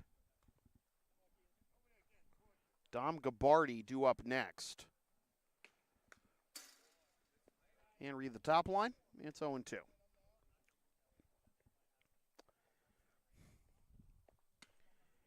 Although, people ask, well, why don't I hear the Boston accent in Boston anymore? It's been priced out of Boston. That's what's going on, to be honest.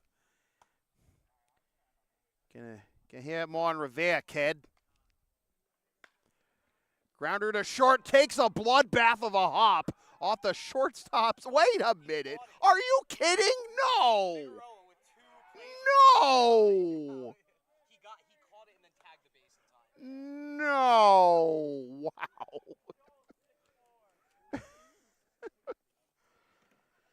Right place, the right time. Tough luck there for Anderson again. Reaches on a fielder's choice. But Rojas took the hop off the grass and off his glove, and in the right place at the right time, Figueroa to tag the second base back for the force of Auger. Yeah. I was going to say, like, just wanted to make sure, it didn't hit off the shortstop's glove on the fly. At that point, you're looking at a double play. But 6-4-3 double play, right?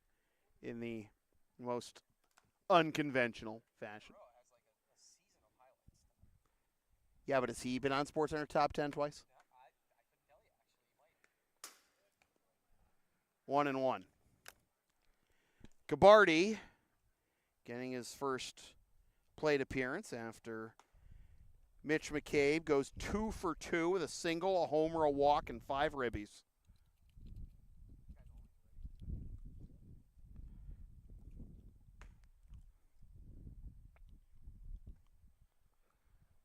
That is downstairs for a ball, and it'll be 2-1. Gabardi playing in just his second game of the season. Played last night against the Sabres. Drew a walk and 1 plate appearance. Runner goes, swing and a miss. Throw down to second is offline. Stolen base for Nick Anderson. Well, he may be 0 for 4, but he'll try to pad his stats in other ways there with the stolen base. 2-2 is the count. He's in scoring position now. Does have a run to his credit. Got to figure he's going to be due for multi-hit games soon. Still contributing wherever he can. And, that's a tough call to not get if you are Keenan Metric. So the count will be full. And Andrew Salima due up next in the on-deck circle. And Justin Boslin's spot is, well, second time in 2 nights we've seen a hit by pitch on a 3-2 count.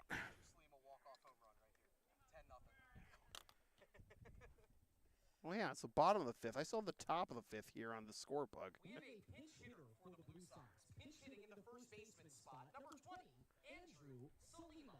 Well, putting this one on you then, Chris. Calling your shot.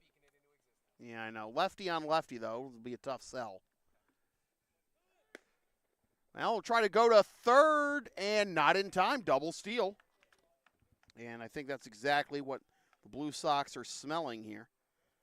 Count is 0-1 or 1-0? Oh. All right. Oh, 1 ball. Okay, yeah, okay. Yep. All right. So 2 runners in scoring position for Salima.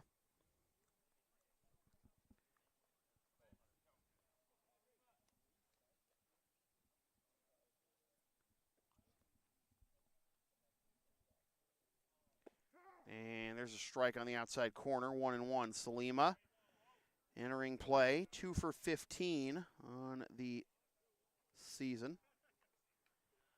1 run scored, 1 double, 4 ribbies, no walks, 7 Ks. Breaking ball going straight down the elevator shaft there. And it is 1-2.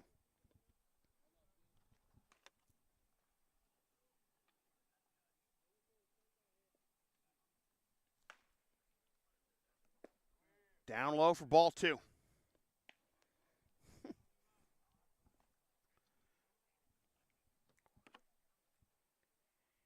Hope to channel your inner Chris Bosio. Or who? No, Jeff Blowers. You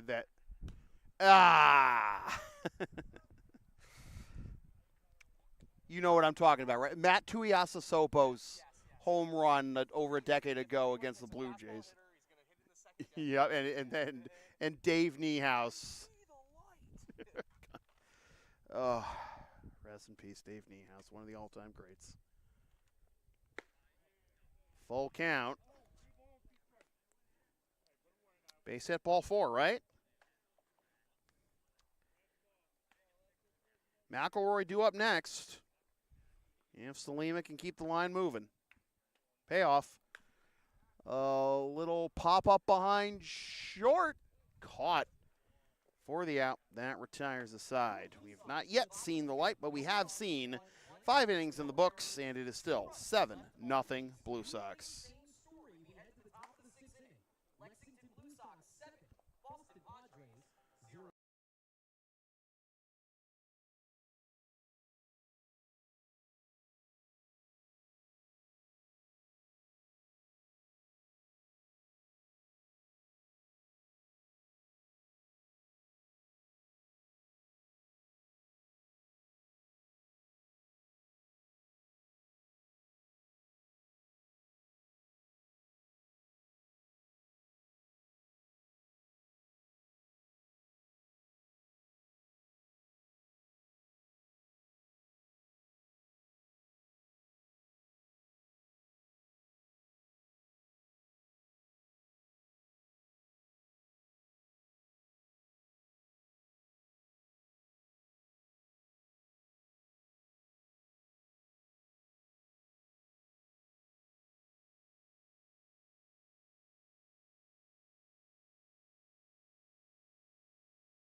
All right, we go to the top of the 6th.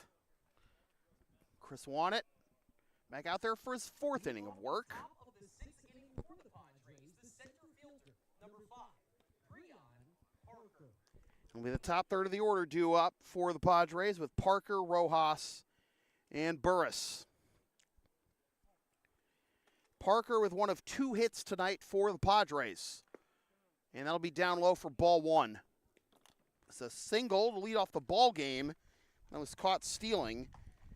And he popped up to second his last time up in the 3rd. Count will be 2-0 to Breon Parker, the Padres center fielder, the leadoff man. Wannett gets him to foul this one off. The count will go to 2-1. Blue Sox looking for win number 11 on the season. It would be their 5th consecutive win. Got one more game to close out this 4 games and 4 days stretch. Tomorrow night at Cleveland Circle against the extra innings Braves of the Boston Park League, after already facing the Brighton Braves of the Yawkey League earlier this week here at LHS. We will not have a live stream on that game, however. Bruce will be providing updates on social media for those who want to keep tabs on that game. And Parker will draw a 5-pitch walk to begin the top of the 6th. So he is on base for the 2nd time tonight. So it's both Parker and Figueroa who have reached base twice tonight, once with a single and once with a walk.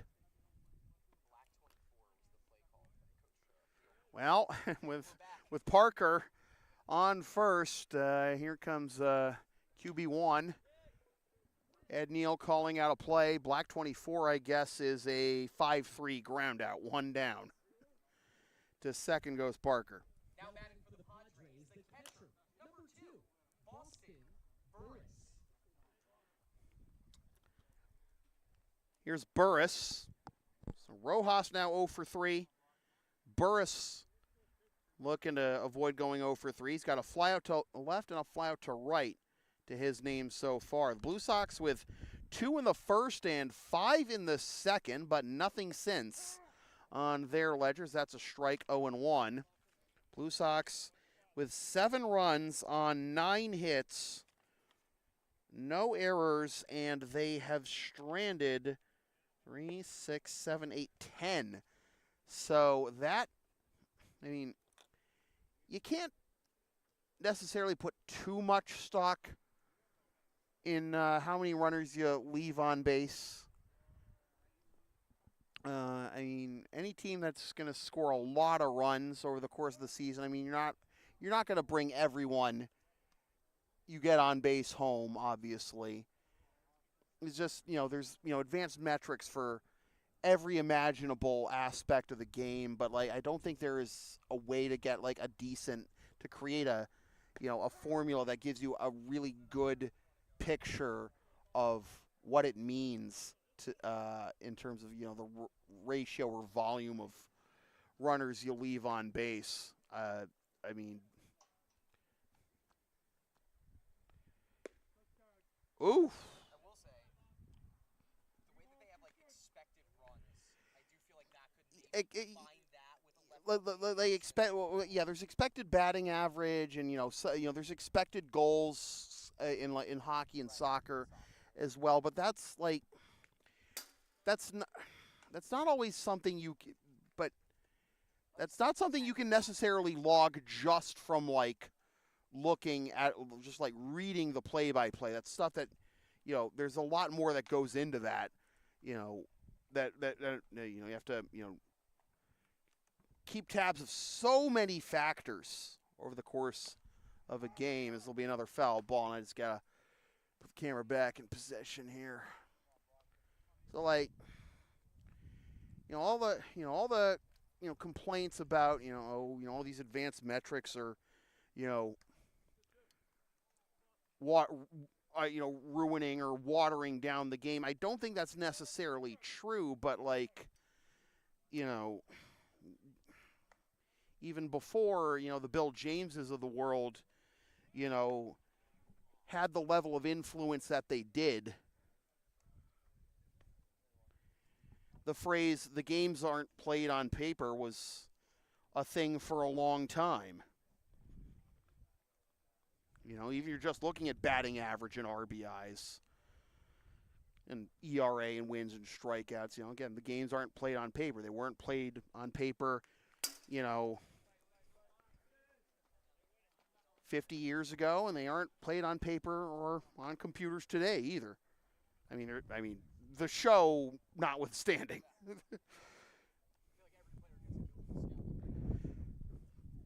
I have yet to play against someone online in the online. You got it, Chris?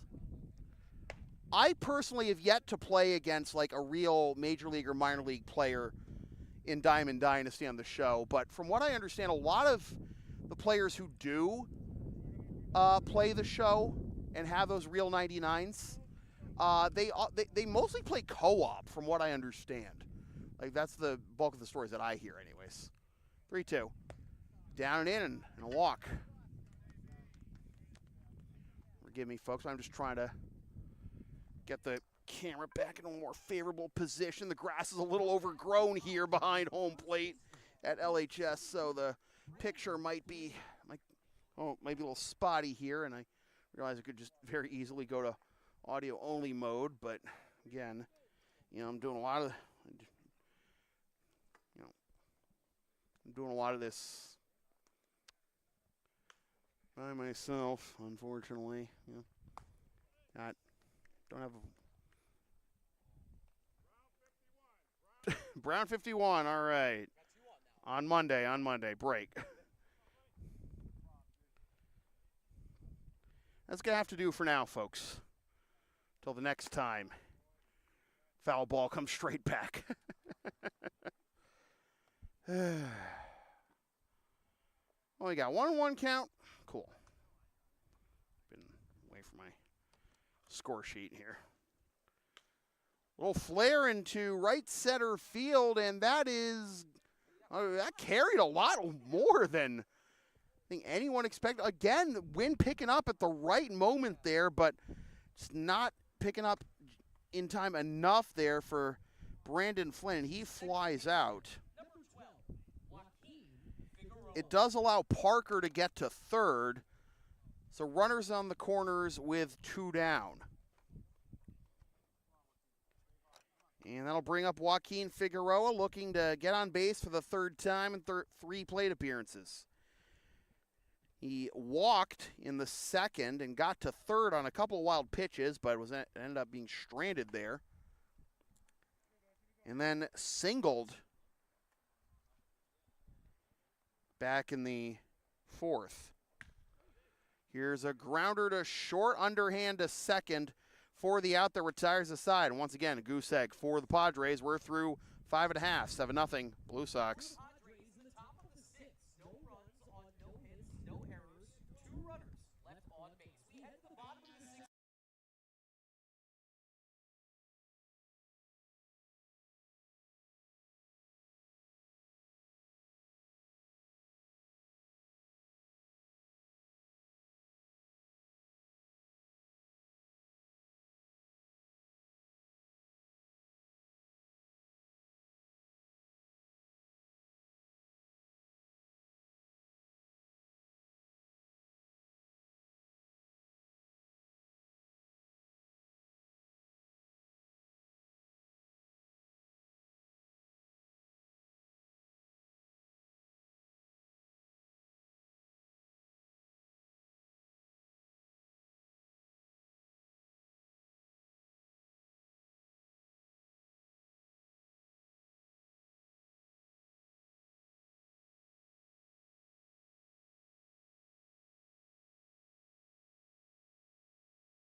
Seamus Jones is going to be the new pitcher for the Boston Padres. Fourth arm of the game, for the Padres, and the third left-hander. Leading off the bottom of the Is that right? Third left-hander? Sox, left fielder, number 53. Right fielder, number 53, my apologies, Jake McElroy. Anyways, fourth pitcher of the game for the Padres, and here's McElroy to lead things off in the bottom of the sixth. McElroy, D'Agostino, and Walsh due up. And that'll be in there for strike one. 0-1 is the count to McElroy, who popped up to second his first time up.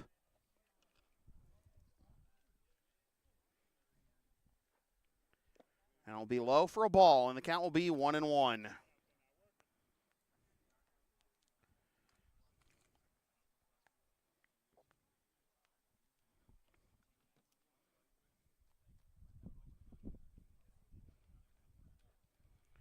Wind's blowing out towards center right now, but that drops in there for a strike 1 and 2.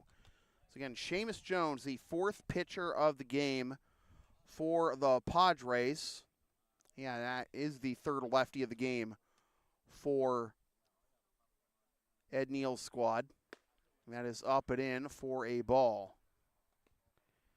Jones making his fifth pitching appearance of the season.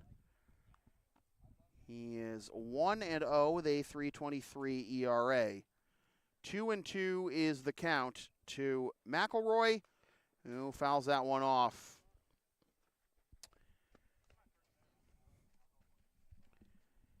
Jones last pitched on July 1st against Mass Envelope and gave up 2 hits and 2 earned runs with 1 walk and 1 strikeout in just a third of an inning of work.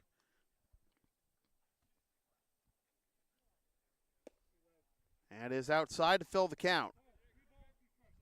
Jones's lone win this season came against another Intercity League foe, the Malden Mad Dogs, back on June 25th.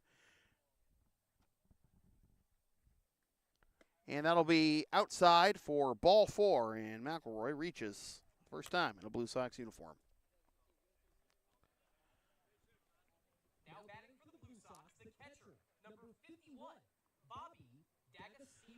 So Bobby Daggs will come to play for the second time. Singled his first time up.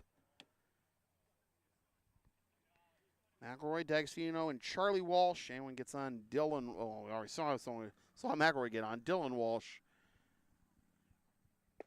Fourth batter due in the inning as that swung on and missed for strike one to D'Agostino. Jones's win against the Mad Dogs, 1 inning, 1 hit, no runs, no walks, 1 strikeout.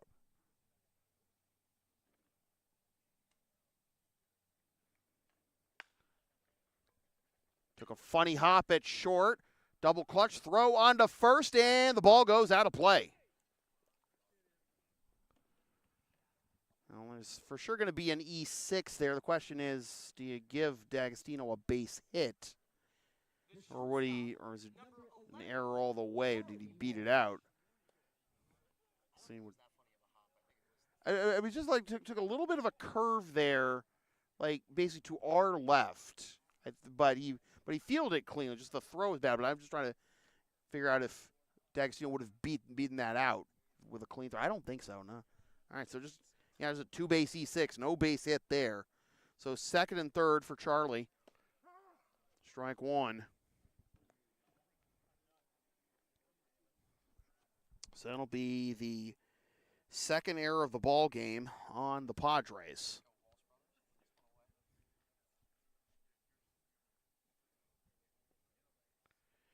Charlie fouls this one straight back, and the count will be 0-2.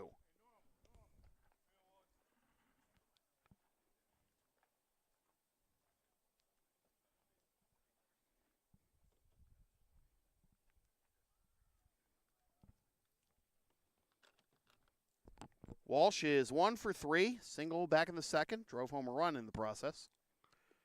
And that goes to the backstop, takes Karam off the fence, and sliding home safely is McElroy to make it 8-0.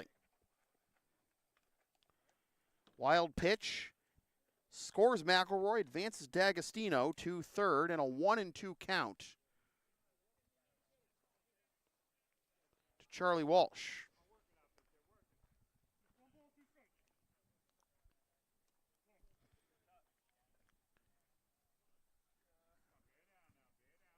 Infield not really coming in here, but this will have Jones work with the full windup and fouled off. We'll do it again at 1-2.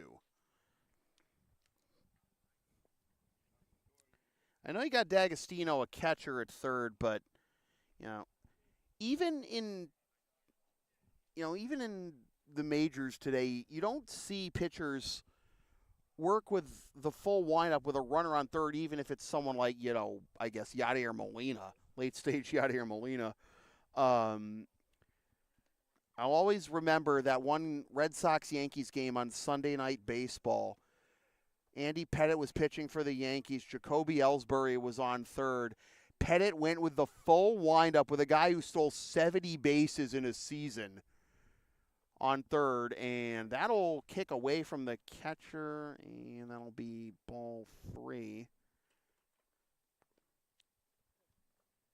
And Ellsbury stole home. Philadelphia Phillies first team to 60 wins in the bigs, winning 4-3 over the Dodgers today. Nobody cares but me. Skill issue on the Dodgers' part. The pitchers they have on the IL right now would. Charlie Walsh to right field, turning around, and caught by Hightower, tagging from third. Charlie just missing the summit of Candy Mountain there. It is 9-0 on the sac fly.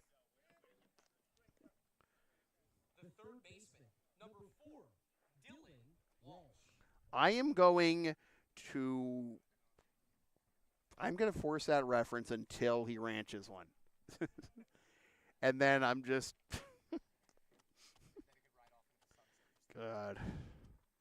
I mean, I already did, the Dave Bautista "Give Me What I Want" bit in the ICL Championship Series a couple of years ago. Actually, last year, excuse me. That's a flare into left the other way. How about a base hit off the hands the other way by Dylan Walsh? The designated hitter, number 18, Joe Auger. It has been a busy night out there in right field for Hightower.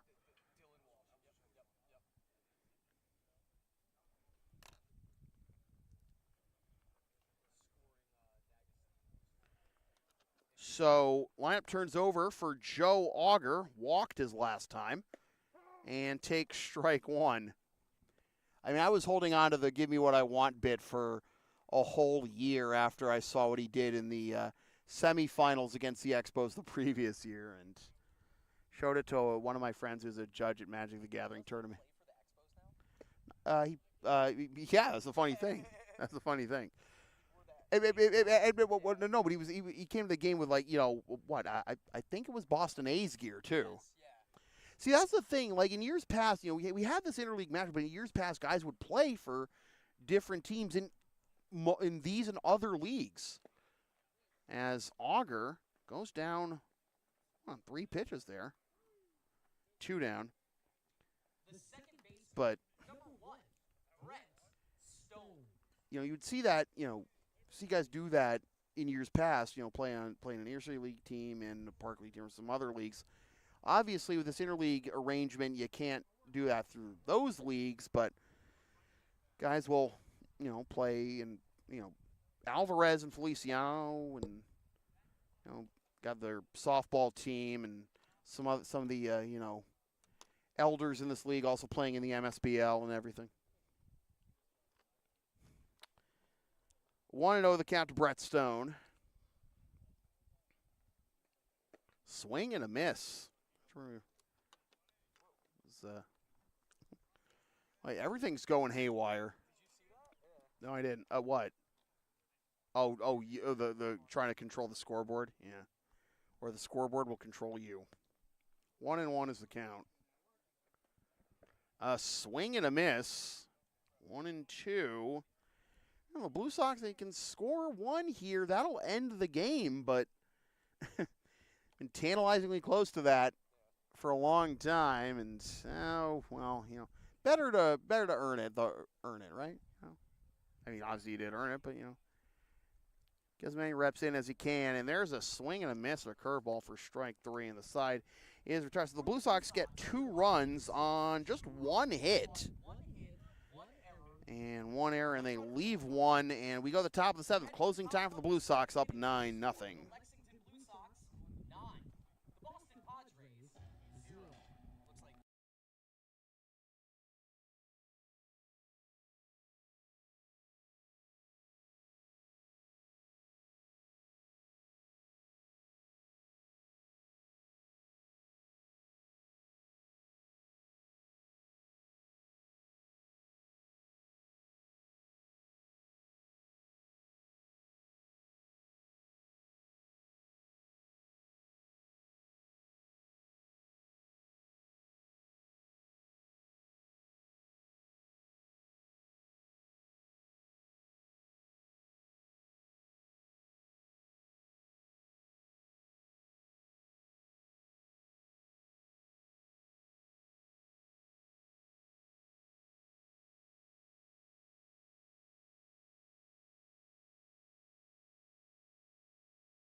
Giancarlos Ramirez will try to close it out here. Not a save situation, but got his preferred walkout here. El Alfa, Soyun Bad Boy, and he's feeling it. I mean, a last-minute change from Champion by Barnes Courtney. Realized I had that in the playlist, and he requested it, and he's just gonna about to blow a hole through D'Agostino's mid, isn't he? Well, maybe a grounder to second. One up, one down. The designated hitter, number 20, Gregory Reed. So Melanson is now 0 for 3, and here's Reed, who is 0 for 2 with 2 groundouts. Ground out to short and a ground out to the pitcher. Had to go all the way out to second base to field that ball. Win would go to Chris Wannett, assuming Padres don't pull off one of the greatest comebacks you've seen in the Intercity League or any league. And the loss would go to Kears.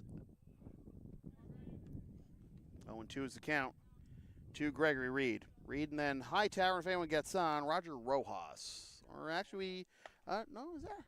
Oh, there's a little sinking liner there is caught at second base, and 2 down. Yep. We have a pinch hitter coming in for the Padres. Pinch hitting in the right fielder spot. John Doyle.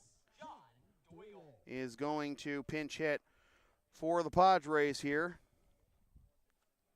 Playing in his 5th game of the season for the Padres. He is 0 for 3 with a strikeout. And Ramirez gets strike 1 there, 0-1.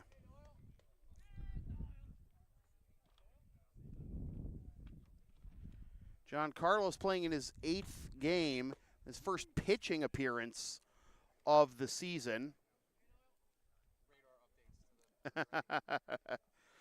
A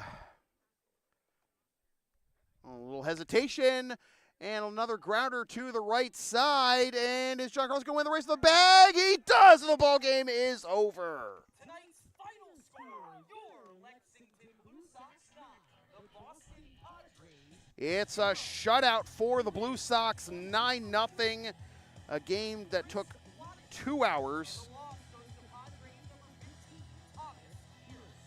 And 9 minutes.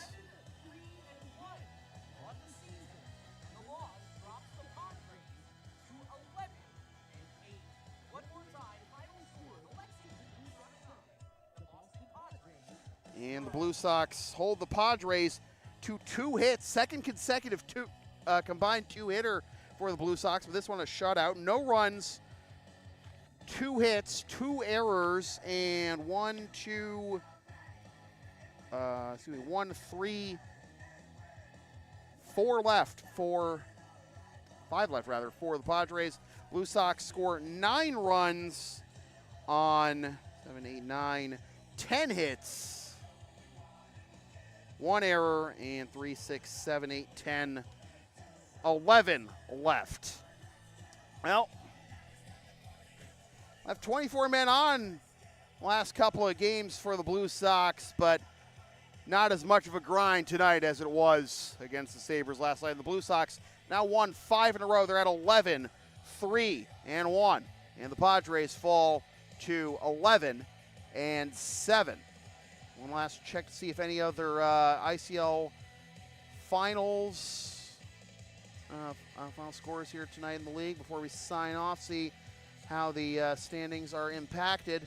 Well, the Malden Mad Dogs fell to the Boston A's 6-1, and the Melrose Americans back in the win column, defeating TJO 6-4. TJO had a good amount of success against ICL opposition this year, but Melrose getting one back for the ICL there, and that was an important win for the Americans to get back in the win column after a little bit of a skid recently by Kevin Burgoyne's squad. But the Blue Sox 11-3-1, and they got one more game tomorrow night at Cleveland Circle against the EI Braves of the Park League to close out this 4-game in 4-day stretch. No live stream for that one. Bruce will have social media updates on the Gram, the Burb, etc. And with that, we'll thank you folks for watching this presentation of Lexington Blue Sox baseball here on the Blue Sox Baseball Network on YouTube. Don't forget to subscribe and support the Blue Sox in the Intercity League all season long at intercityleaguebaseball.com. And again, on the book, the Burb and the Graham. Once again, the final score from center field at Lexington High School in Lexington, Mass. is the Lexington Blue Sox 9 and the Boston Padres 0. For all my rowdy friends here at LHS, my name is Sam Feely. Thanks for tuning in. Love you, Katrina. Party hard, Caitlin.